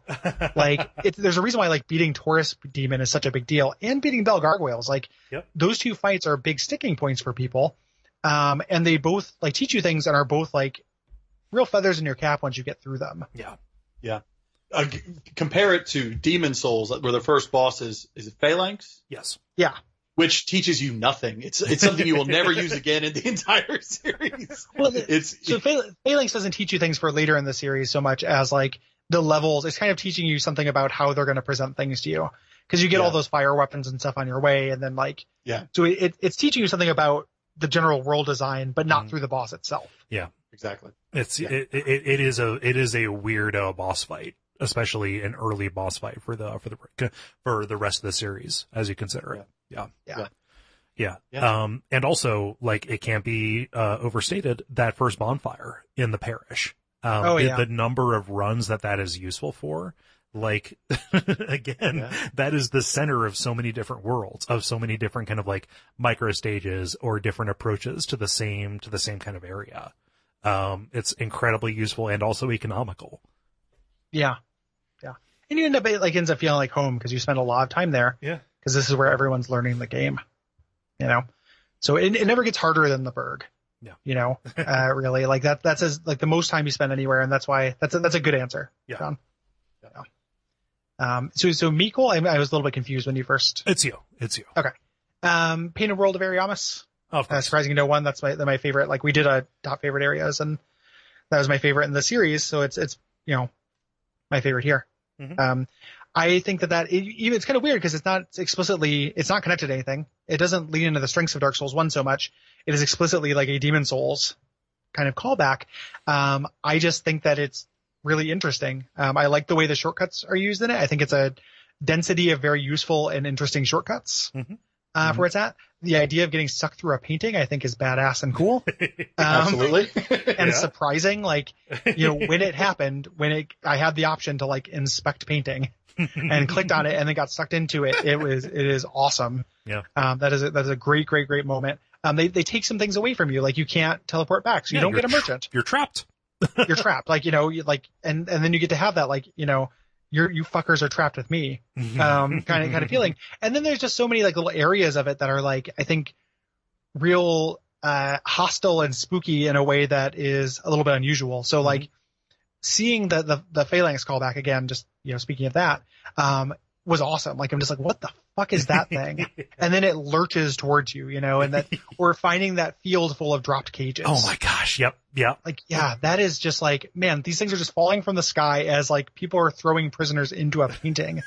Like, how good is that? Yep. And then it ends with Priscilla, which I love, who's like, we make a lot of fun of like this area is peaceful, inhabitants are kind nonsense. But Priscilla, while not being that great of a fight, has such a cool concept behind it. Yep. I really I've always liked that gimmick of Priscilla, while being kind of trivial to fight, unless you're trying to get her tail. Like the idea of just like, I just had to spot the snow. Like the first time I saw it, I felt clever and good. You felt like a Metal Gear Solid card. Yeah. And follow. So that's Painted World of Ariamis for me. Yeah.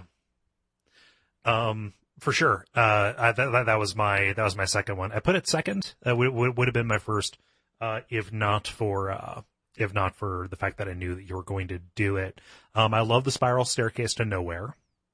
As like a visual the crow things. Yep. Like those crow things are such creepy enemies. Yeah. It's also, I mean, not to cut you off, like the last thing I want to say about it is a bastion of not 100% completed lore. For Dark Souls 1, having to do with Velka, and anything having to do with Velka being like, at least having a little bit of question mark in it. So there's a little bit of like the community being able to come up with theories that are not totally spelled out for us, that relate to the painted world. Yeah. And relate to, even to Havel, finding those weapons that are against the gods. Oh yeah. And the forbidden closet of mystery. Yeah. Yeah. It's very good. Mm-hmm. How about you, Excellent. Cole? Oh, John, did you have any thoughts on Painted World? No, I agree. I think it's excellent. I think the boss is a very interesting design, interesting concept, and interesting lore. And I like how it's set up. I think the best thing you can do is to have a concept and have a willingness to break it. And it breaks the internet-connected design in an interesting way. And so I think that's to their credit. Sometimes you have to know when to break the rule, and that's a great example of that. Yeah. For me, this is probably not going to be a surprise to anybody. Sens. Okay, I thought you were going to say Ash Lake. Oh no. I need a little bit more play. I love Ash Lake as an aesthetic thing. Like it will always hold a place in my heart. However, I think that Sens is this strange oddity in the series, and we're looking at this from a wide enough point of view where it is so entirely about one particular thing, which is seemingly instant death.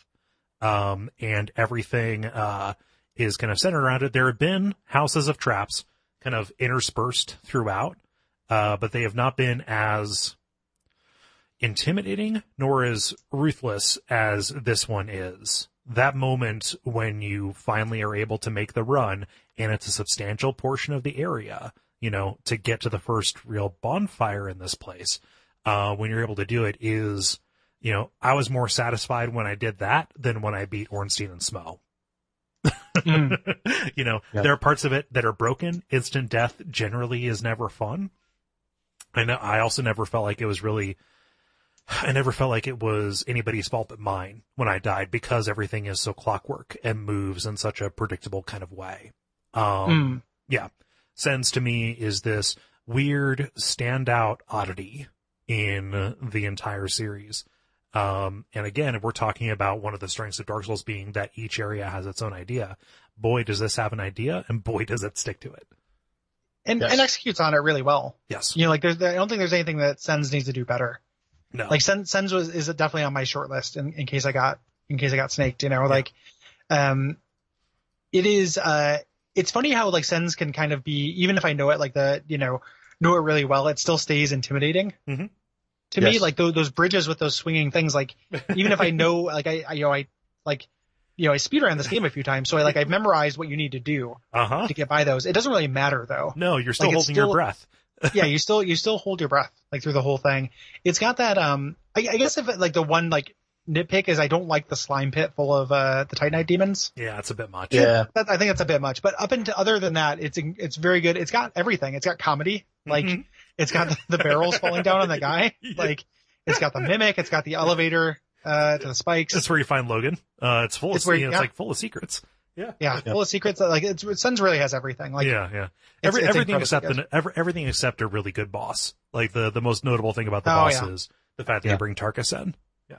Well, and that you can knock him off the platform. Oh yeah. Like he has an alternative kill method, which is something I always appreciate.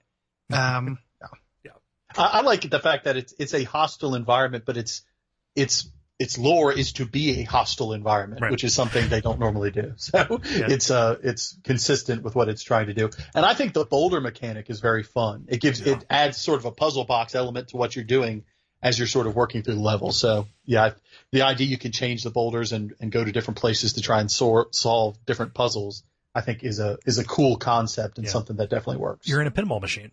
Oh yeah. Also, your first mimic, which is still an unforgettable moment in a game. Yeah. And the visual of seeing this gate and having Sigmire sitting outside. Yep. just like kind of dejected fat kid at the end, in summer. Like I see myself in this, and like it's Sense is very good. I just remember myself like standing there and having that little communication with him, and sitting there being like, man, I bet what's in there is really cool. And kind of feeling it just in my own heart, like, I really want to open that door. That's going to be exciting. I love that through doing the show, we got to do the ancient city and find that like direct antecedent to this. Like the ancient city has the Widda, like the snake people who have a fortress full of traps, and it was like, oh man. Yep. Welcome home, Cole. Yeah. Sense Fortress is excellent.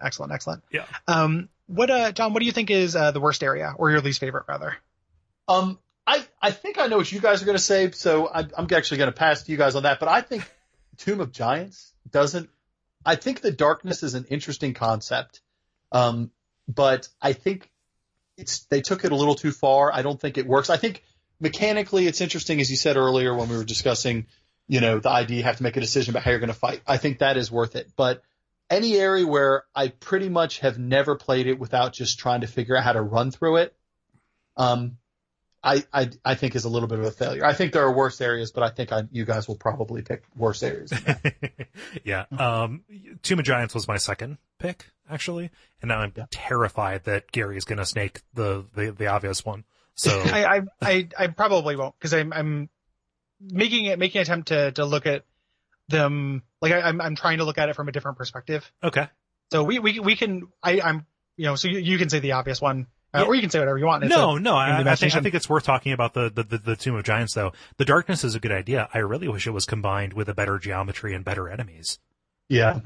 Yeah. I actually like the Tomb of Giants. It was not on my short list. I think the Tomb of Giants is interesting. It also has one of my favorite set piece moments of the game. Like when you go through that thing and all the skeletons are like the baby skeletons, all the skeletons are caught worshiping or like stuck in the worshiping pose to the door to Nito's cave. Mm-hmm. I think that's one of the coolest things the series does as far as like a room you can walk into. Yeah. And I really like Nito both as like a fight and concept. That's very good. Yeah. So like Nito's fight grew on me. I initially was kind of like meh on it. Also being able to see both Lost Izalith and Ash Lake from it. Getting a sense that even though you are, as deep in the earth as you probably have been so far, possibly, you are still seeing new places. That connection is still there. Yeah. So I'm not saying that to like shit on your answer, John. I disagree. I think Tomb of Giants is no hard feelings. I don't think it'd be a silly thing to be hard. I don't think it's perfect. Like it actually has one of, I think, the worst design encounters in the game, which is the room where you get the large holy stone or white. Oh, you mean stone the hell box? Yeah, the hell box full of terror that you can either cheese or die to get a thing that only the nichest of builds really wants to use. So I think that's a really terrible encounter, but it's also, it's where Patches kicks you off. Like there's too many things I like about it for it to end up on my list. Like I don't think it is in the top 5 areas of the game by any means. Patches is very good. I made a mistake on this run though, where I guess my heuristic was I thought that answering yes to everything in Dark Souls was the way to go. Oh yeah. Yeah. Nope. He's he's dead. Yeah. Patches died. He never got to turn into a spider. So Gary, do yours. So I want to make a quick mention of like I'm omitting transitory spaces. Oh yeah, so Valley of the Drakes is not gonna, I would love to give it to Great Hollow, which I think is but it still kind of counts as a transitory space. Yeah. I find Great Hollow very frustrating to play through, and going down there without the Lord Vessel is unduly punishing. Mm-hmm. So I'm living, and then Royal Woods is also barely an area. So I'm taking some things that are like not really an area and discounting them. But I am going to say Crystal Cave. Crystal Cave bums me out. And it's all engine stuff. It is the fact that I think that the game doesn't like you walking on those angles. So I have slid off when it feels like I shouldn't slide off. Yeah. Too many times for that. As much as I think invisible platforms are kind of cool, I don't know why they're there.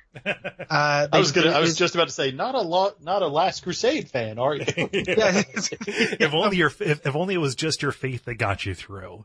That would totally make sense. Like just your faith stat. You just pump that up. It's I just don't know why. Like in this cave full of crystals, which I get for Seath, and I actually like, I don't think the Seath boss fight is any great shakes as a fight, but I think it's kind of cool. There are neat things about it. I just think that the invisible platforms feel arbitrary, and the geometry made me fall to my death arbitrarily too many times. Yeah. For this, it's very pretty. Yeah, Crystal Caves would have been on mine if not for the prettiness, and also some of the encounters in that. I like the just the ambient butterflies, and also some of those golem encounters are good.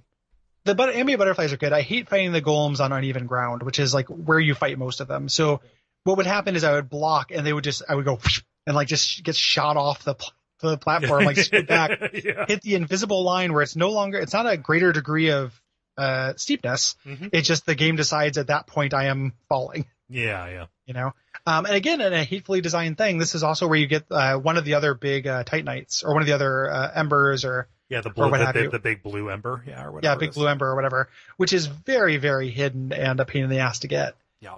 I can't imagine someone just stumbling across that. Mm-hmm. I think that you more or less have to know that that's there. Yeah. I do. Yeah, I think I'm a little bit more positive on Crystal Cave, but I totally agree that both of those are the engine problems are a real thing. Like the snowflakes tinkling off of the invisible platform, it doesn't feel like enough. And depth perception is super weird, especially from the camera perspective they give you. It's a weird thing where it's an area I think would be improved if it was on a later generation. Yeah, because they would be able to kind of like hit those engine kind of collision detection bits, mm-hmm. and be able to make the audio visuals a little bit better. Yeah, as far as seeing it. It feels like the only barrier between you making it or not making it is whether or not it wants to show you the orange soapstone messages that somebody has left for you to do like a point-to-point connect the dots kind of thing. And they patched in that developer one to show you where that first bridge was, because they're like, this is kind of bullshit. Right. And if I wasn't discounting transitory areas, though, it'd probably be Great Hollow for similar reasons. Like you still fall for no reason in Great Hollow. Yeah. Just both of them are such, I think, bears to play, and that's what does it for me. Mm-hmm. What does them in for me. Yeah. Mine's got to be Lost Islith, and it's not even going to be for the big lava pit area. Like that's whatever. Like that, I think that's probably the easier thing to criticize, and we can. The actual body of Lost Islith itself is no great shakes. Either for interesting encounters, or for just kind of like visual interestingness or navigability.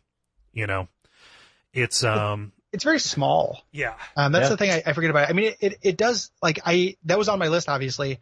It's on everyone's list. It has the defining encounter with Siegmeyer, though, mm-hmm. which I think is one of the best choices you make in the game. Yes. Like, I can't, like, that is very hard for me to like. Sorry to cut you off in the middle of it, but like you specifically said there aren't interesting encounters, and I'm like, no, there's one really, really good one. Yeah, that's what I mean. But like most of the time, you're fighting the turd statues. The turd statues suck. Yeah, and it's like I like the NPC fight with one of the daughters, like the last bastion who is defending her mom. Like that is a cool and good pyromancer fight. And the design on those chaos eaters are really, really good. I just think that it, going through, I think I was more kind to Lost Islith in the initial run than I feel now. I remember being very surprised at just how ramshackle the entire thing seemed to be. And it feels like a real, throw another one in the lose column. It feels like a waste of potential because the story of these Chaos Witches is so interesting, because the characters have the potential to do and say interesting things. This idea of a swamp, of, this fantasy Angkor Wat that is entirely subsumed by lava. Like, all of those things should work into their favor, but all I come away with is, even realizing the very well hidden shortcut is still blocked by an infinitely respawning Titanite demon.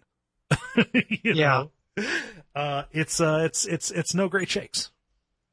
Yeah, you have to do a lot of pretty annoying kind of things in it too. Like that big lava pit, which we kind of glossed over, really sucks. And not least of which, because if you don't find that really hidden bonfire, mm-hmm.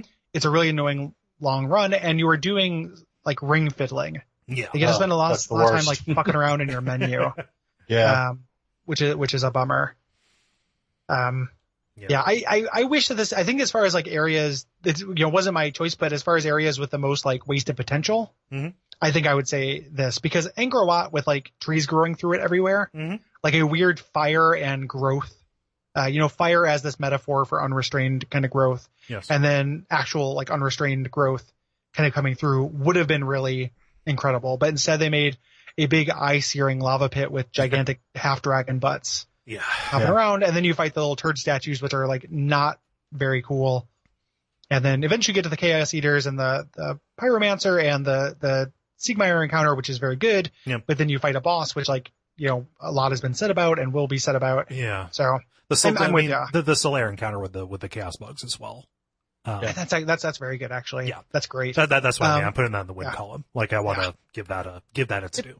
It's also right next to the Demon Ruins, though, so it's a little bit kind of close to that. Like, it's right through that door. Yeah. So we can shunt that into the Demon Ruins column too. Yeah. So. Yep. Best boss. Like, what boss really does it for you, John? I thought a lot about this one. I'm going to say Ornstein and Smo, and here's my reason. I feel like any boss that I've never gotten to it and just knocked it out on the first try. I've never beaten them in less than 10 tries, probably. And I feel like the real joy, the moment in Dark Souls, especially the first time you ever play a Dark Souls game or Souls game, but it's going to happen in all of them, is that fist pump moment where you've tried to beat someone 10 times and you finally do it. Yeah. And it's just this area and this boss really, I always have that moment. I'm always eventually going to get to that moment where you're going to say, everything came together at the right time. I performed at the right level. I did what I needed to do. It's interesting to fight two different enemies that have very different approaches at the same time. It makes you really, really make instantaneous decisions. And I think it's an interesting boss fight. And I think it's sort of a quintessential boss fight as well. Yeah. I think it's the best articulation on something they would do kind of over and over in the series. Yeah.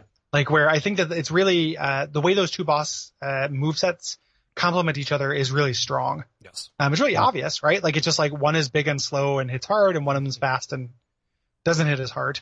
So it's very obvious, but it means that you can manage them. Mm-hmm. Yeah. And it is always a challenge. Like, it's really, really hard. It is meant to be this kind of wake up call. It's really it is the challenge climax of the game. Mm-hmm. This is the hardest thing. And the rest of it is kind of this, Dark Souls 1 has this weird structure where it kind of peaks in the middle. This is as hard as the game gets, really, before the DLC. And, it does feel like that kind of final test. Yeah. Yes. The one thing that's annoying about the fight is constantly watching Smo smash Ornstein and nothing happen. Yeah. The clipping. Yeah. You're just sitting there being like, he is destroying me as I'm trying to run around in circle at the same time. And Ornstein is just getting completely destroyed and nothing's happening. It would be nice if there was some like Keystone Cops kind of thing going on where you could turn them against each other. Yeah. Yeah. It's, yeah, I think this fight deserves every bit of its reputation, on either side, either for its difficulty or for the exaltation. For me, this is the fight that I think has gotten the least easy on repeat playthroughs, just because of the factors in play. Dealing with two enemies, it's kind of what it's me getting my own medicine back, because it's almost exactly what I do to most bosses when I co-op them, is split their attention, Exactly. And so to have that come back, and this is very, kind of very obviously like showing you like, yes, co-op, you dummy, like meet them on equal terms, or beat them one-on-one and get good and be a boss. Either way, it's up to you, Chief. It's very good.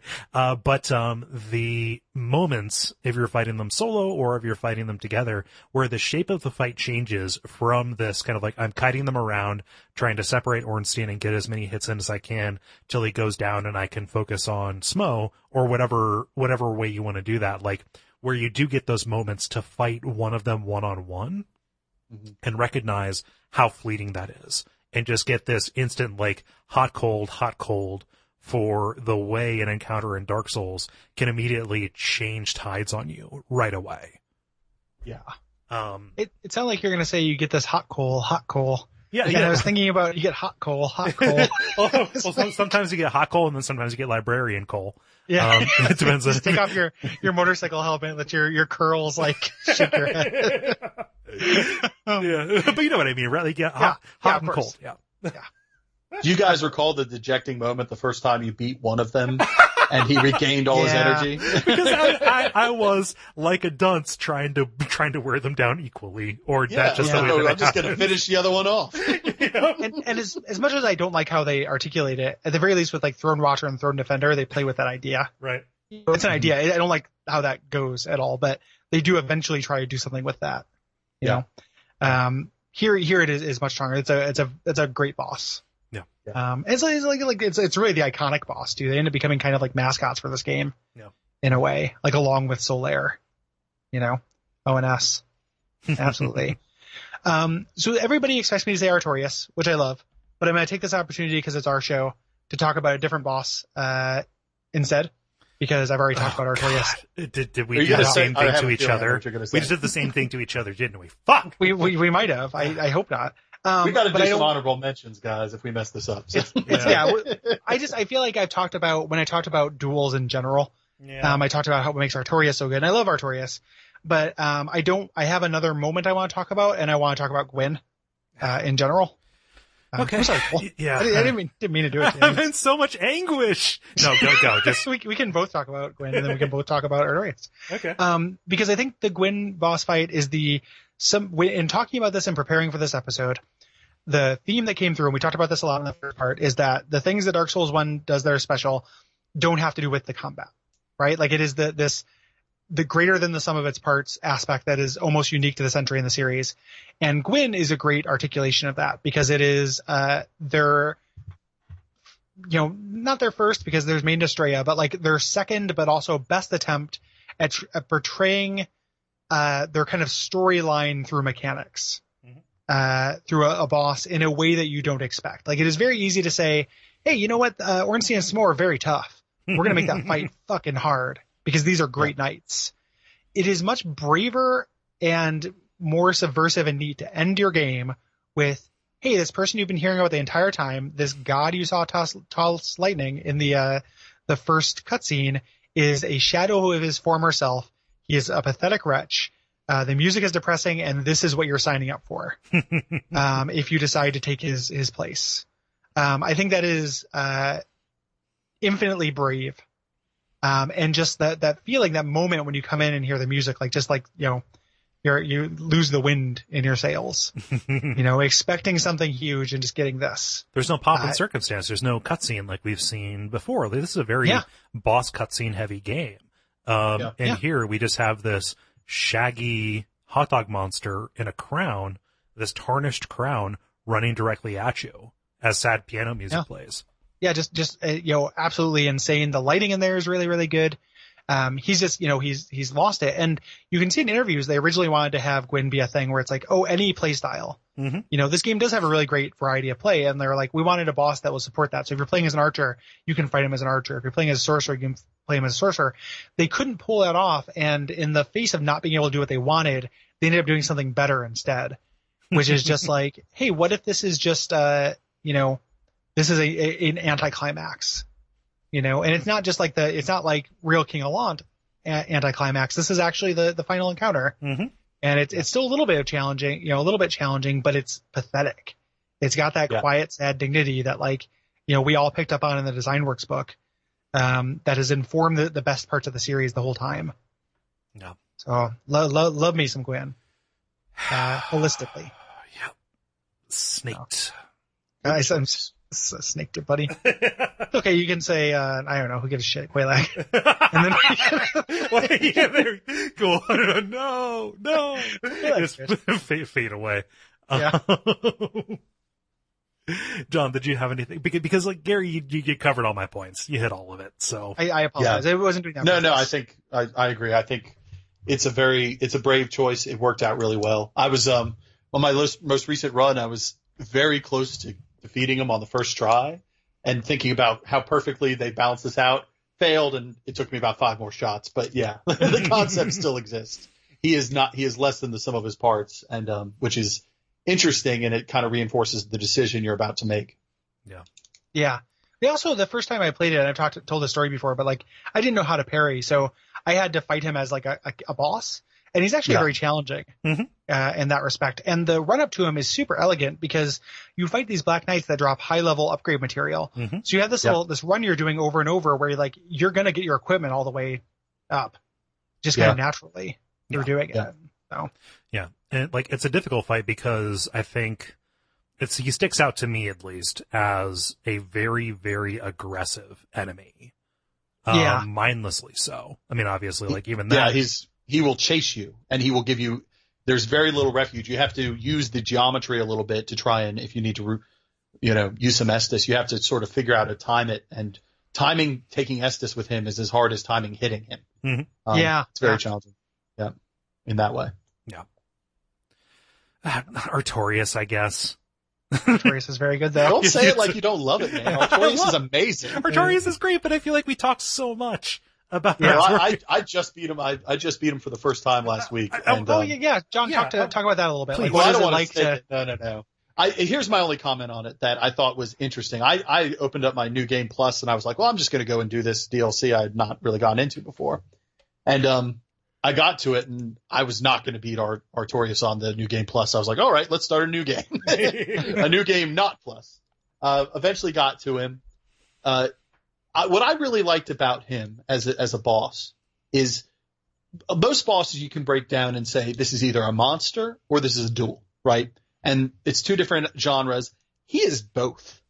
You really fight him like he is both. He fights like a duel, but he is huge and has effects that are not, typically associated with duel, the way, his broad attacks and things. I think it's an excellent fight and an excellent character. And really it's he's the highlight of some of the best DLC any game has ever made. Yeah. So looking at him in the broader context of the series, this is a useful opportunity to do. He is obviously the template for some of the most notable fights in the rest of the game. You can always know when you walk in just by clocking somebody's silhouette and animations, oh, this is going to be the Artorias, or this is going to be an Artorias. Something that this does is bring variety, like intra-fight variety, without having discrete phases. If there are discrete phases based on damage, I'm not really sure, like, where they actually hit. But it is not like he becomes far more capable with each one of those. He degrades over the course of the fight based on how much he needs to call on this power that has corrupted him. If he does the charge up, he does do more damage. Yeah. So it does kind of have, but his moveset doesn't change. And you can use that against him too. So when he tries to use that power, like, you can punish him for it. Yeah, that's what I mean. Like it is a trade-off for him to kind of like cash that in. Yes. Yeah. I feel like I've talked about him to no end. Like, there's, I think this is the perfect articulation. This is the right amount of moves to expect a player to learn, the right amount of harshness. Like, this is the perfect Dark Souls duel. Yeah. The aesthetics of this are extremely on point too. The fact that you come here after, probably after having done Sif, you can do this before Sif, but, you're coming in, with that dignity in mind, and seeing the mirror, happen, makes this incredibly emotional as you see him already diminished at the start. One arm just kind of like limply hanging there, but understanding that he is immensely capable. There's a tremendous amount of pathos to his entire presentation that I think is to be treasured. Can we give Sif an honorable mention? Of course. I mean, Sif is great. It's a great boss, and it's not difficult really either. But when you talk about the imagery of a game and something that kind of sticks with you, with the sword in the mouth fight is just it's bizarre, but it is so quintessential and so interesting, and the lore connection makes him one of the most interesting fights in the game. Yes. Yeah. Sif is great. And it does that kind of thing through mechanics, like Sif, learning to fight from Artorias. Yeah. Like when I picked that up, where I was like, oh, like, he's using a variation on on the same, they're using a variation on the same set of moves. Like that's an extremely cool moment. Yeah. They're complementary. The only thing that keeps Sif kind of like at the very top, off of the very top of my list or off the tip of my tongue, is the fact that Artorias came in and I think did a better, call me, humanist, like race speciesist or whatever. Sure. I think that Artorias plays just a little bit better. But they both have pathos and spades, and that is a strength of this game. Yeah, he definitely plays a little bit better. That's like the biggest thing because Sif also has the moment, Yeah. like the moment in question where he starts limping around. That is incredibly good. Sif is very good. I think Sif can get a collective honorable mention from all of us. Yes. Yeah. That fight is fantastic. So, who sucks, John? Bed of Chaos sucks. I know. I'm not going to I'm sorry. I couldn't pick another one. No, you really can't. You really can't. I was my most recent playthrough. I realized, the way they designed it, you can actually essentially do cumulative damage to it because you have to, because it's so poorly designed. And it doesn't really feel like a boss fight. It feels like you're playing as you're going in. I don't know why I about the 7th try I beat him, but I don't know, or that's not even fair. 7th try I was able to get along the right side and somehow avoid getting knocked into a pit. And it felt like playing Russian roulette. I don't know what I did different the 6th time or 7th time that I didn't do the first 5 times, but it suddenly worked. And there's no real fight there. It's not really a puzzle. I don't know what the concept is. It fails entirely. The concept is this enemy is so big and it can attack the entire arena pretty much. It builds into instant death, that the camera breaks. Like that's its whole thing. The camera cannot cope with this. Yeah. It comes into the same problems that you run into with the Crystal Caverns and with the Great Hollow too. Yeah. Where it's like just staying, like platforming is not fun in these games. Like, the rafters of Anor Londo is good because they're all kind of straight shots. This is like, there's places where you can, like the number of times I fell on the branch you have to actually fall onto in this and still slid off for no reason. That's such a huge bummer. Terrible. Yeah. This guy's rough. I've been a Bed of Chaos Defender before just because of how cool it looks, Right. which I think it does look incredibly cool. The story behind it is very cool. It's pretty much ass to play. Like it's the worst puzzle boss, in the series. Yeah. Like worse than Dragon God, with it worse than any of the other ones. It's pretty Dragon bad. God at least articulates as a stealth thing. Yeah. And then Arkham Asylum would knock it off and do it for every single Scarecrow encounter in all of the Arkham City or Arkham Asylum. But like it is, Dragon God is cool. This is not cool. There's even within it though, I think it speaks to the kind of quality of how good Dark Souls 1 is, where like even within this really shitty boss fight, there are cool moments, like finding the bug inside, having this little pathetic wretch that's kind of, scurrying around. That's very cool. Yeah. Yeah. Too much instant death. I don't like instant death in my boss Yeah, fights. I don't like instant death either. Give me instant death in a stage, like Sen's is fine. Here, when the pressure is very much up and there's just almost no time to survey the actual run I need to do, it does not feel good. It does not feel like a good use of time. Yeah, I agree. For a bad boss, this is tough because I like almost all the bosses in this game for like something, but I have to give it to Seath the Scaleless, who is the biggest boss you fight in this game up until Calamite and Manus, and is the one where the camera gets in my way more than other times. Like you have your face full of tentacle. You are trying to attack him, and it is a pain in the dick to maneuver the camera so that you can see if he's going to do one crystal attack versus another one.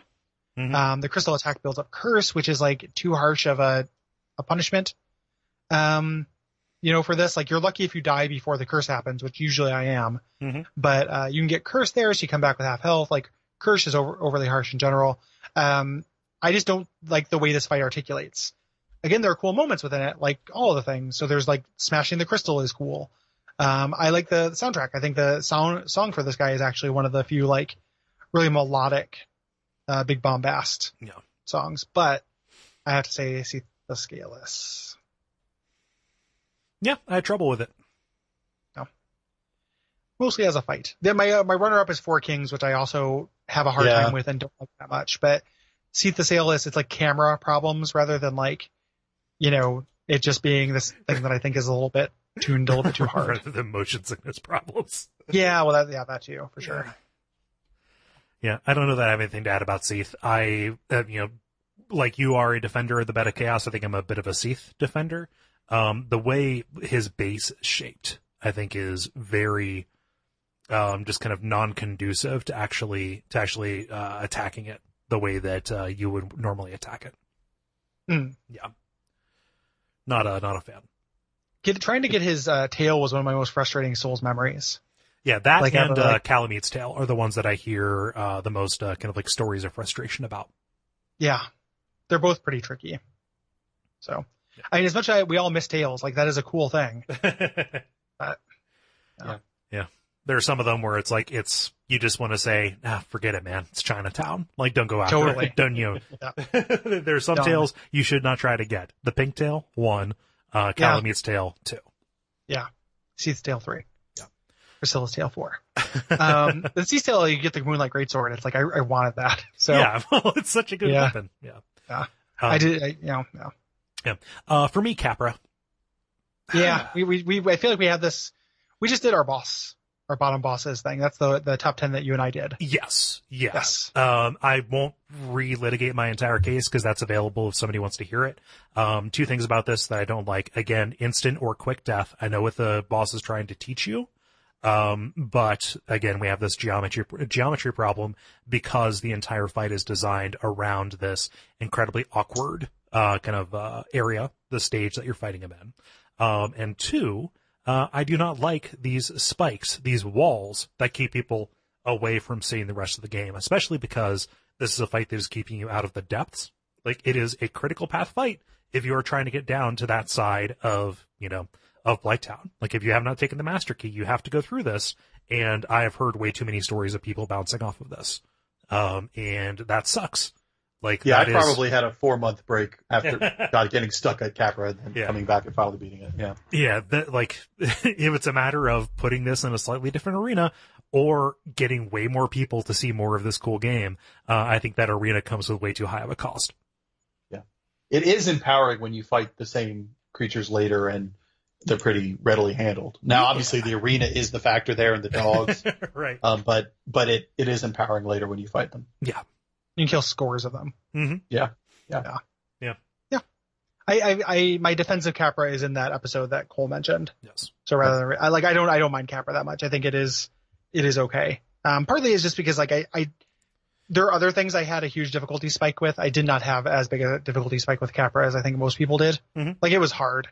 It was hard and it was a pain in the ass, but like I lucked out or whatever. Like something good happened to me. Yeah. I hate not getting a chance to learn a thing before I die. Yeah. And I just, it killed me so quickly those first times that just my distinct memory is not being able to get enough information to figure out how to get better. Right. Yeah. To know what you were doing wrong. What they really should have done is not have that boss run up be long at all. Right. Like if they want to teach this thing about kind of shock and bombast and like, shield stability, like through preparation, I wish they had just made it so you could actually just go right in. Yeah. Yeah. It's also something too, that instant death factor is frustrating with summons. Mm-hmm. Like if you decide to give up and bring in a summon, like your summon's just as likely to get killed in that initial barrage too. Yeah. And with my anxieties, I don't want to summon somebody in, waste 10 minutes of their life just for me to get in there and die instantly by getting caught in between these enemies. Yeah. For sure. Like it is could definitely be articulated a lot better. Yeah. That I would agree with. Yeah. Completely. Mm-hmm. Yeah. Yeah. What are 2 things kind of general, they can be moments, characters, weapons, they can be anything, that you think are bummers about Dark Souls 1? I sort of have one of them is sort of a personal one. I was, the first time I got to the end of the game, I had, defeated Gwyn. And, I played Demon Souls. I knew enough about these games to, hey, I'm going to walk around and see what's interesting here before I rekindle the flame. So I'm walking around trying to see if there's any interesting things you can find. Oh, no. And I walked out the door and had made a decision. Man. And I was like, what just happened? What? And there is no, redemption. You're a new game plus, whether you like it or not. Yeah, that's it. That's it for you. And that was just such a, like, if you can give me a button prompt to say, hey, rekindle the flame, couldn't there be a button prompt saying, walk away? Yeah. And so it's a mechanical thing that really, like, kind of spoiled a little on me at the time. So, not a major issue. And I love this game so much, none of my things are going to be major issues. So, the other thing I think deserves comment. The interconnected world is the strength of this game, and we've talked about that. But I think when they break that, we talked about the painted world. I think that worked well. I understand why they had to do something with the asylum because it's a remote location, but the process of getting from Anne Orlando to Sen's Fortress and back just seemed like they took the best part of the game and it broke for them. Mm-hmm. That didn't seem like a very eloquent choice. And it seemed like they could have done something more interesting there. Yeah. And so I always thought that kind of broke one of the strengths of the game in an unnecessary way. And then if I could have one more, I would say I despise the Anne Orlando run with the knights and the bow knights, that skeleton knights. Mm-hmm. One of the trickier parts of the game. It seems arbitrary when you succeed. It seems arbitrary when you fail. You're trying to run up. Oh, bow knight. I think you said bone. Yeah, well, they're skeletons, so I guess they are skeletons, right? No, they're like the suits of armor. They're illusions. Yeah. Oh, okay. Yeah. Only a couple of them are illusions. A lot of people have corrected us on that. Yeah. The Anne Orlando archers. Yeah. Anne Orlando archers. Yes. Gotcha. Yes. Sorry, I wasn't saying that to be pedantic. I just wanted to make sure I knew what you meant. No. But you know what I'm referring to. It's the run up to getting into the actual proper Anne Orlando. It's one of the most annoying parts of every time I play through. I dread it when I'm getting there. And I think it's poorly designed. Yeah. Yeah. It's a wall. Yeah. It's another wall that I have a weird Stockholm syndrome or not appreciation for. Like, I like the archers. I don't think the archers are so bad. Yeah. But that's just me. I don't take that away from anyone who does. No, because those are hours that some people spent on it. Yeah. Because I'm not a monster. So I don't, but I personally, I feel like I figured those out pretty well. And ended up liking them. It is really difficult though. Yeah. So I cannot argue with that. It was tricky. It took a long time. Yeah. I'm going to say, the moment where Seath kills you. Yeah. Instantly. Like, that whole thing, I get what they're going for, and I think it's really poorly handled. It is, it sucks. It sucks that, in a game that is at least somewhat predicated on, not having that, like, where it's like, oh, my mistakes are what killed me. Mm-hmm. The game doesn't, to just kind of take, do this kind of narrative thing, which I think is kind of neat. But I wish there was a way to articulate it the same way they do it in Bloodborne with the, with the guy who kidnaps you and takes you to the jail. Right. As opposed to, here where it's like, you just have to die, Yeah. That sucks. That's not super fun. Mm-hmm. I think that kind of sucks. And, as much as I like the jail, I like waking up in it. And once you know it's coming, you can prepare for it. The first time it happens, it kind of blows. Yeah, God help you if you walk up there with any number of souls on your person. So they give you that ring right outside the gate, which you have to know to put on. Yeah, you have to know like the game is talking to you then. Yeah. And I don't think it does a great job of really even underlining that. Yeah. So that sucks. Mm-hmm. That is a shitty moment. And then the other thing, and these are all super minor, not that big a deal. And I already talked about it a little bit, but just it's the other thing I don't like. Because it's a testament to how much of this game I think is actually everything kind of has something good to recommend it. I'm going to say that Great Hollow Climb specifically. Oh, gosh. I know that's a level, but it's kind of, this is our catch-all category. Mm-hmm. The time when I went down to the bottom of that thinking I was progressing and then having to just and you find literally nothing down there. Right. I know that I like Ash Lake. I don't like it as much as Cole does, but I like it. It has no gameplay purpose for being there. And going down there to just find a dead end and a covenant that I have no interest in joining, and then just having to make that tedious, difficult walk back up. Yeah. Through a real potpourri of enemies. Just kind of and here's the rest. down there. I think that is such a bummer. For a thing that the game doesn't do anything to discourage you from doing. Like, you could have, if you're going to break the world design and do like a Seath teleporting you thing, like, just when you get down to the bottom, teleport me back to Firelink. Yep. Fuck it. I don't care. Like, or have it connect to the catacomb or the Tomb of the Giants or something. We can or see have it some from there. goblins Just have, fly down there and pick you up. yeah, totally. Yeah. Like, there's just a lot of things you could do to make that not tedious. Yeah. Don't make a potentially game running thing, ruining thing rather, accidental. Yeah. Like, there is somebody who probably made it down to the bottom of Upper Blighttown, took a left instead of a right, hit that invisible wall, and then just kind of like proceeded. And they are in the first third of the game trying to deal with that shit. Yeah. Yep. Yeah. For mine, the two bummers that I have, the run up to Seath, which I understand includes the Crystal Cave. Crystal Cave, I'm not as down on it as Gary is. I wish there was some kind of bonfire to make that not as much of a concern when you die against Seath, and you will probably die against Seath, especially if you're trying to get his tail. Even though Crystal Cave is not a gigantic area, it is a huge calorie burn to try and get through. It requires a lot of attention, a lot of energy. You are walking on eggshells the entire way. The fact that you have to, the closest bonfire is back in the Duke's archives, makes that much more of a run than I would want to invest in, especially compared to the other kind of, of those big Four Lords fights that you do. Yeah, that's a shitty run. Yeah. Yeah. The other one is more of just something I miss from the broader context of the series. I really miss being able to revive to human from anywhere. Yeah. Like that is a change to the structure and pace of this game where, like, if you're going to want to summon somebody for a fight, which no matter how okay at this I get, at least compared to how I started, I will want to summon somebody.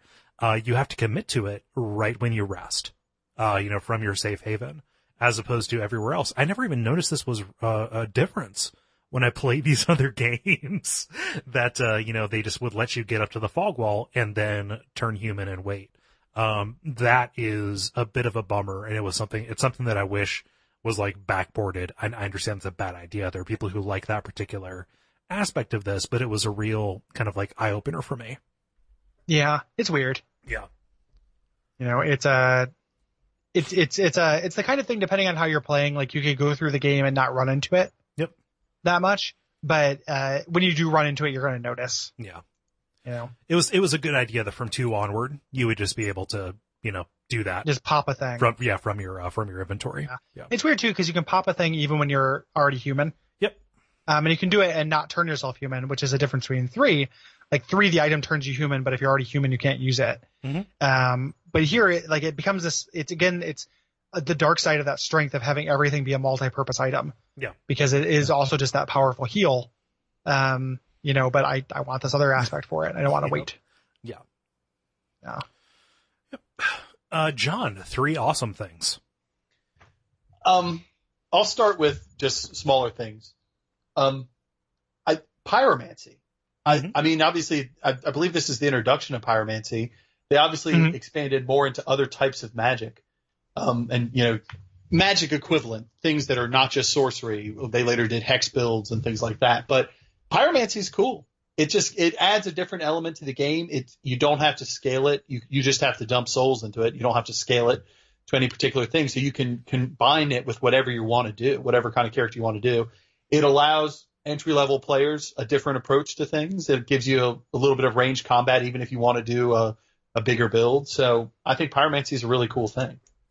Yeah, it's worth talking about pyromancy, how it fits into Dark Souls 1 versus the other games. Like, Sure, it is something, it's meant to be like an addendum. Like, it's meant to be, you can always dabble in it. Mm-hmm. And that, they took that out because it broke the PvP, but as previously mentioned, like, that doesn't apply to me. I don't care about the PvP. So I liked having that being something I could just kind of dabble in whenever I wanted. Yeah. In PvE, like, pyromancy is so limited in terms of, like, just its speed and how far it can hit that, it's like situationally risky in a way that sorcery is not. So it like benefits from having this ability to just kind of like invest in it no matter how much you want to, Mm. Yeah. Yes. Yep.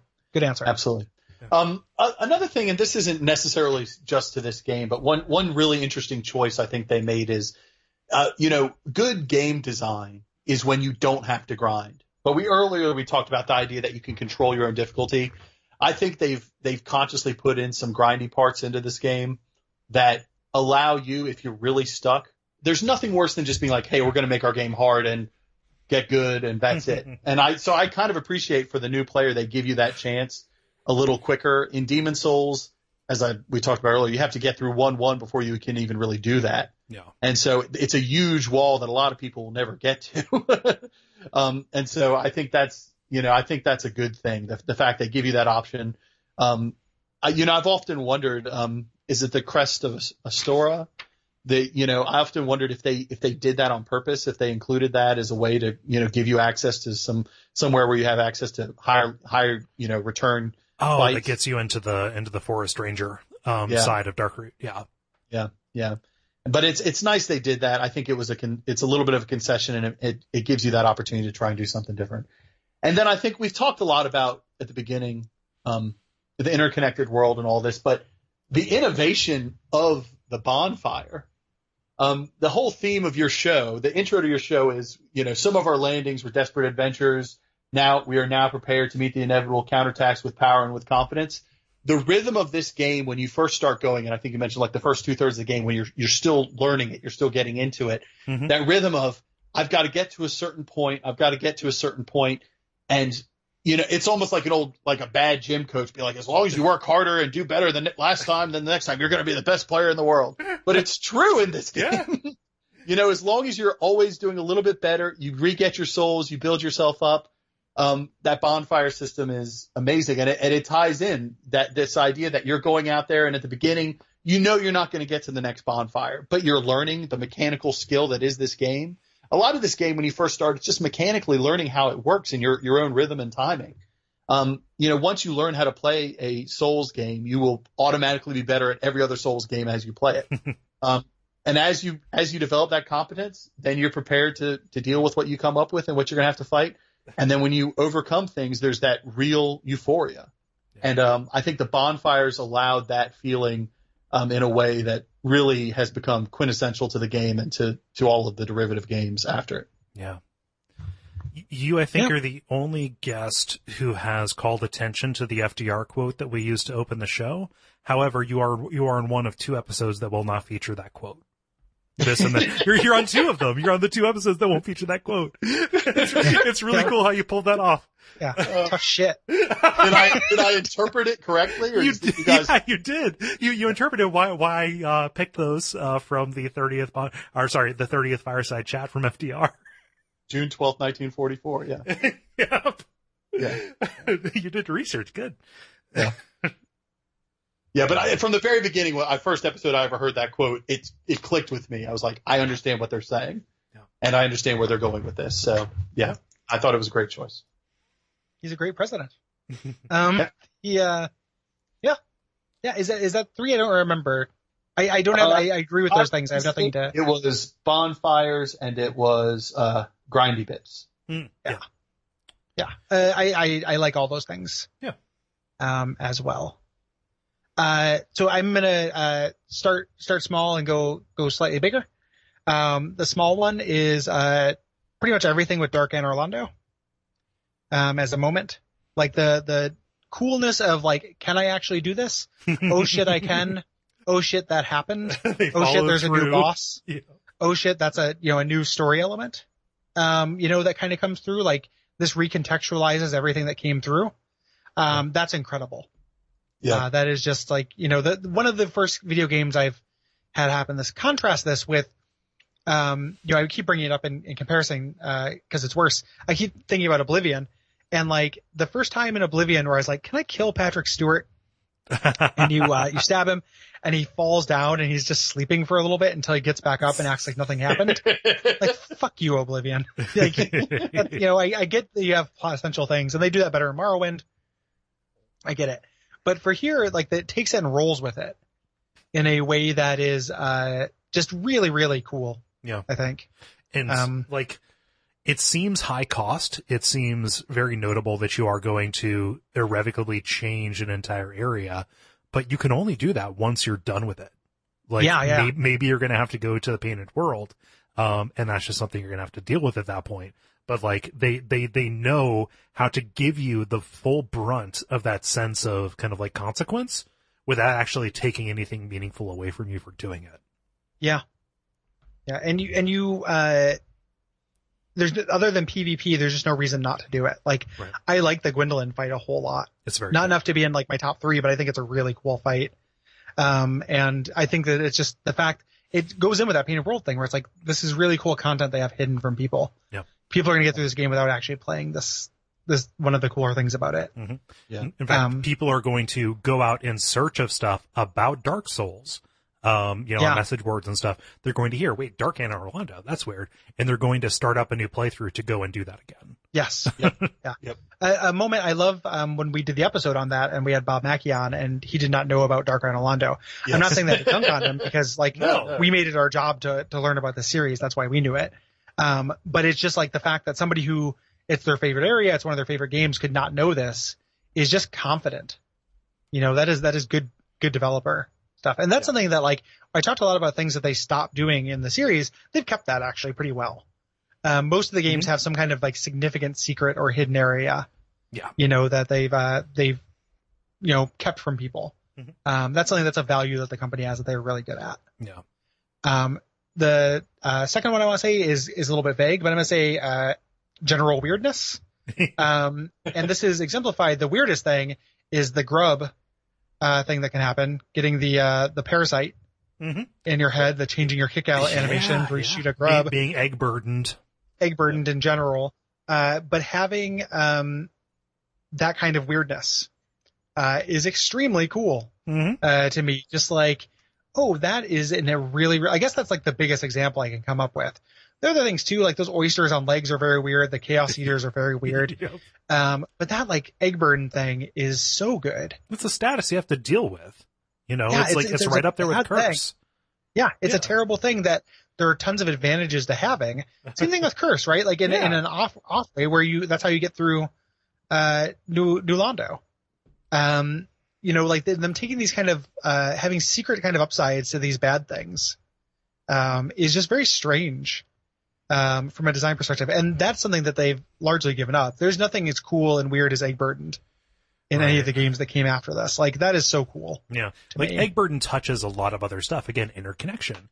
In a way that, like, climbing into the cage on the back of that one dude in the settlement does not. Like, that is one weird little scene. Like, it's not something that pops up over and over again. Yeah. Yep. And the things you get from that, like, that is a weird moment that's like a little bit strange, but it's like the logic to get there is just like not attacking a dude. Yeah. The egg burden thing, it's like that's how you get past. You can run into a guy who hints at it. Like you run into Ingi, and he's like, hey, you don't have the gift or whatever, and like you can kind of intuit it. Yeah. You can see that he's wearing a very strange backpack and seems to be having a lot of posture problems at the moment. Yeah, he's such a terrible character, like in a good way. Like he's such a piece of shit. Yeah. I love Inky. And then the last one, this is super cheesy. I'm gonna say Bonfireside Chat. Oh, it's the fact that we did this show and everything that came from it is resultant of the ambient qualities of this game. Dude, I have been so emotional about this all day. Like, yeah, it is. Don't do this to me, man. Yes, it's a big deal. I'm gonna make it my goal to make everyone cry. It is not my goal. I just think that the best you could. You tried your best. It is it's really crazy, and we're going to talk about this more at the end of the next episode.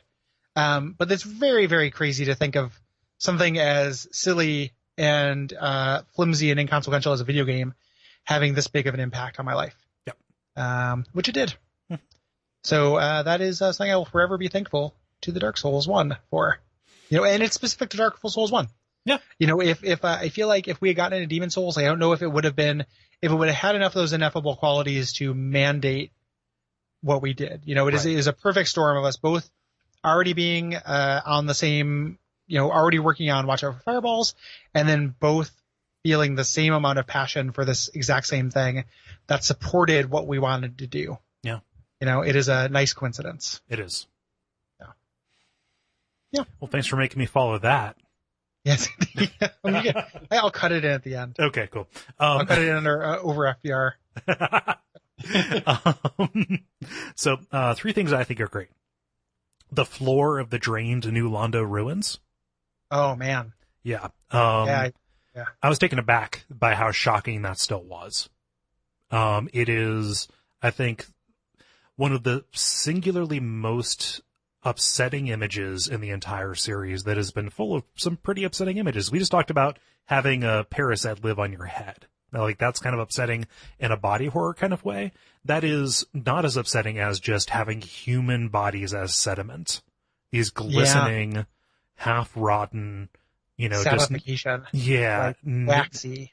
Naked bodies just clinging to stuff, just wherever they happen to land as the water rushed out. It is remarkably gross. It's really something. Yeah. It's I love that moment so much. And the water was just a hazard. Like, I didn't really know I was going to go down there. Right. And then you go down there and it's like, oh, this is what they did. Yeah. Man, that's real good. I think the first half of the New Londo ruins gets in the way of appreciation of the second half. Like, I think that once you are out of Ghost Town, it ends up being a pretty fun level. Like, dealing with the Dark Wraiths is good. Like, the storytelling there is actually very satisfying, and like the mechanical play is very good. Like, even those balls of corpses that'll slow you are interesting mechanically, right? And goofy and weird. Yeah. Yeah, but the floor of New Londo. Yeah, I know that's a level, but like, that is one particular thing that me, that myself as a horror fan, I am man, every time I see it. Every time. Number 2, the Moonlight Butterfly music / the Dark Sun Gwendolyn movement, music rather. Again, it's a little bit like the False Idol, kind of track. Like, this is what comes to mind for me for like Dark Souls music and whatever composer they use. I feel ridiculous that after nearly 5 years, I don't remember their name, that they were able to do something this moody, this atmospheric, and this weird. And that they were able to use it in 2 entirely different contexts that heightened both of those boss fights. Yeah. Yeah. Which, like, the Moonlight Butterfly is not a wonderful boss fight on its own. Like, I like it because it is creepy, and I think butterflies and moths are creepy. Yeah. But the music is a big part of what makes it. Yes. Yeah. My final one, I just called tangential online things, which are online components that are not related to combat or directly confronting or working with another person. I am speaking specifically of hearing the bells ring in the parish, and seeing the statues of other people's player characters after they have been cursed. I think that, this might have been some kind of function of the way the servers worked, why they got away from this. In later entries of the series. Going back to this, though, this made the world feel much more alive and made me feel the presence of other players as kind of a detail that made everything richer, as opposed to looking at other people playing the game either as benefits or threats. Yeah. It's really good. I would also add the little miracle circle. Yeah. That comes through like as one of those things. It's a little bit more obscure, but it's still kind of the same idea where it's like the narrative aspect of the multiple worlds thing, like magic is leaking through, sound is leaking through, other than just like, people are leaking through to help you with a boss. Yeah. So I want to take this moment here. It's weird to give a runner up in a category that has so many entries already. I finally got a Baldur's Side sword. Oh yeah. I posted a picture of it and people were like, oh my gosh, finally. And then people were just like, earnestly evaluating the strengths and weaknesses of that weapon. And it's like, no, this is so much more. This is so much. You kind of missed the point, guys. It's those helpful people on Twitter who, answer joke questions with the real answer. Yep. Yeah. It's like, well, okay. Yeah. Okay, guys. Yeah. I got a Baldur's Side sword, but I've only ever seen one Vagrant. So. Oh man, Vagrants. I gotta add that to my weirdness thing too. Yep. How do we not? We almost didn't talk about vagrants, guys. Yep. Like That's why I put it in. I was waiting for us to do it. Another shout out to Illusory Wall for like his tireless, like I feel like I'm thinking somebody who's working down in a soup kitchen, like his tireless efforts for the vagrant community. Yep. He's done a really good work. Oh God! Was that on purpose? No, I mean it was when I realized it partway through. I started to say it. So, okay, thank you. Yeah, I didn't have that teed up. Okay, cool. But it's very like that level of just like man, fucking A. Yeah. Man, fucking A. That's what I got, man. Dark Souls. We've been recording for a while, but I think that in terms of people that we have somehow managed to trick into our orbit, we have managed to trick both Illusory Wall and Lobos, two infinitely patient people who have revealed so much about these games to us. Yeah, we'll talk about that more during the next episode. Yeah. I think when we get to the end. So people who are expecting the sappy goodbye, that's not happening now. That's happening next week. Right. So look forward to it. As of now, it's like 100 degrees in my apartment, and I have to wrap this episode up so I can do a water break. Yeah. It is hot. So do we have, John, do you have anything left that you want to say about Dark Souls 1? We're going to talk about kind of discussion prompts during the next episode. Sure. Nothing other than to say you guys were talking about the interconnected community. I think one thing that really separates this game from Demon's Souls is because it became a mainstream game, you had the opportunity to have a bigger community and more people. And then the fact that, you become more publicly aware, everyone's talking about this game. I mean, it became you couldn't listen to a game podcast for years without, and not just yours, I mean, other ones with people all across the board comparing every game to this game. I mean, it just had so much influence and really started so much on, and still having huge influence. And to be playing the game and seeing, real people, just a glimpse of them or a shadow of them basically in the game really gave you that additional feeling of like you're part of a movement right now. Yeah. And, if not it was a movement, great. then a moment. Exactly. Yeah, absolutely.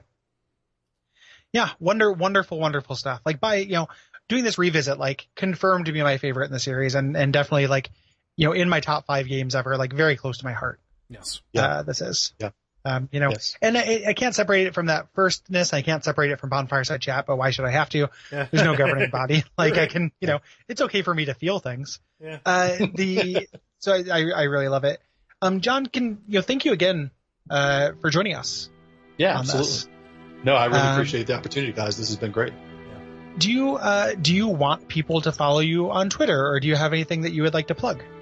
I have, unless you want to see pictures of my kids, I don't have too much exciting online. If you want to say hi to me on Twitter, I'm JDHURST. That's JD Hurst. JDHURST. I'm around if you want to say hi, but I do not have a huge internet presence. Not everyone does. It is quite all right. I want to give the opportunity, though. I want to make sure that you could. And if people like us, the thing that next episode we're coming back, and that's going to be the actual last Bonfireside Chat. But we're still around. Yeah. What's something I was talking to Cole. It's not like anything's actually ending. Like we don't die at the end of this. And what I said to Gary was like it's a bigger change out there than it is in here. Like for the two of us, we have been resolved to do this for a very long time now, for 8 months, pretty much. Yeah. Yeah. This feels like a bigger change for everybody else, but we are, it's not like we're starting something new. We're going back to and doubling down on something we've already been doing. So if you're listening to this and you don't, there are so many people who, for whom this is just preaching to the choir. They already know about this. We do other shows. And if you're looking for something that is like this, Watch Out for Fireballs is the one I would recommend you go to. Yeah. And I can testify to that fact. This was the entry point for me being introduced to you guys, but I have now become a huge fan of all of your shows. Obviously, Watch Out for Fireballs is central. The Level. There's so many good things. Abject Suffering. There's so many good shows on this network. Everyone, if you haven't given an opportunity, now's your chance. Thanks. Thank you very much. Yeah. We try to do good work. Yeah. And just so like it's not it's still us. We're not going away. These episodes aren't going away. And if something happens and From puts out Deep Souls or whatever, We'll cover that on Watch Out for Fireballs. It won't be as in depth, but we'll put a good 4 episodes into it. Yeah. Like it will be, 12 hours or something like that. It will be an event. Yeah, it'll be significant. So, you don't have to worry about us not talking about Souls games if this is not actually the end. It's too important and we are too far down this road. Yeah. And we want to. We're not doing that as an obligation. Like I'm a new one of these comes out, like taking this break, from covering new ones in the regular schedule has been really refreshing. Yes. Like these revisit episodes have been very fun. It has been very fun to revisit these old games I love, and like they put out something like I'm looking forward to it. Yeah. I'm happy to cover it on Watch Out for Fireballs. I hope people who are listening to this will join us. Please. Yeah. There. And if somebody's listening and they're saying, well, how do you get into that? I'll give them the advice I gave my brother when he started listening to this. Think of your 5 favorite games all time. Go look at the Watch Out for Fireballs list. Find what matches up, and that's the perfect entry point. Because it's such an easy thing to do, and just go out there and give it a shot. Yeah, unless one of those 5 favorite games of all time is Soul Reaver, Sword of Mana, Indigo Prophecy. What's that? Metroid Prime. Oh yeah. Yes. So certain favorites we don't like, but even the games you don't like, it's fun to listen to you guys talk about how you don't like them. I can say that officially as a person who. I've suggested a Sierra game for Watch Out for Fireballs, which you guys made an abject suffering. Oh no! Which one was that? What did we do? Which one was that? King's I like Quest, Sierra King's games. Quest. Oh, the NES King's Quest. I never played the NES version. I suggested Fallout 3, which you guys hated, and I suggested for abject suffering Goonies, which you guys poured sugar on. So it's we give and we take. You don't have to agree to like the show.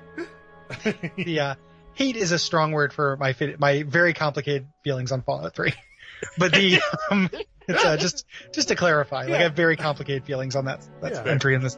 But in my second favorite video game series of all time. You don't have to, even if it's something you guys disagree with certain parts of the game. You're going to learn things about the game you never knew, and it's going to be highly entertaining. Oh, well, I appreciate you. Thank you. Saying that. Thank you. Yeah. We'd love it if you check it out. What else can they do, Cole? If you want to support, the show's ending, but a way to get extra content, if that is a thing that you're into, not just extra abject suffering, which you may not listen to and may not see the appeal of. We have like special shows we do, either about the shows themselves, Duck Tracks, or the adaptation decay, where we talk about video game movies and books and stuff like that. All of those can be accessed by going to patreon.com/Duckfeed.tv. This makes a huge difference for both Gary and myself in our own lives, being able to dedicate the time that we need and want to in order to make this show and the other shows the way that we want to. Yeah. And we want to keep doing that. Like we want to crush it. Yes. So to speak. So even if it is something where like you only like Dark Souls, after Bonfireside Chat ends, you're off the train.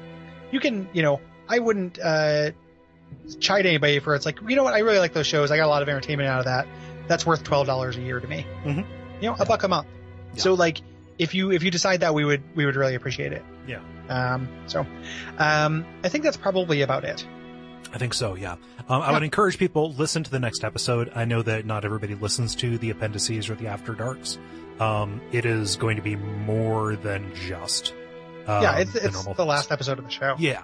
Like, you should. I mean, I hopefully people have been listening to the After Darks because they're, it's not just thoughts about the area. Right. But it is the last episode of the show. So yeah, that's gotta be worth it. Yeah. So until next time, what should they do, Cole? Don't get yourself killed. Neither of us wants to see you go hollow. Don't you be going hollow. Neither of us. Umbasa. Oh wait, no, we can do this. We can do it. Praise the sun. Oh yeah. Let's indulge. We're so bad, aren't we? Yeah. Praise the sun. Praise the sun.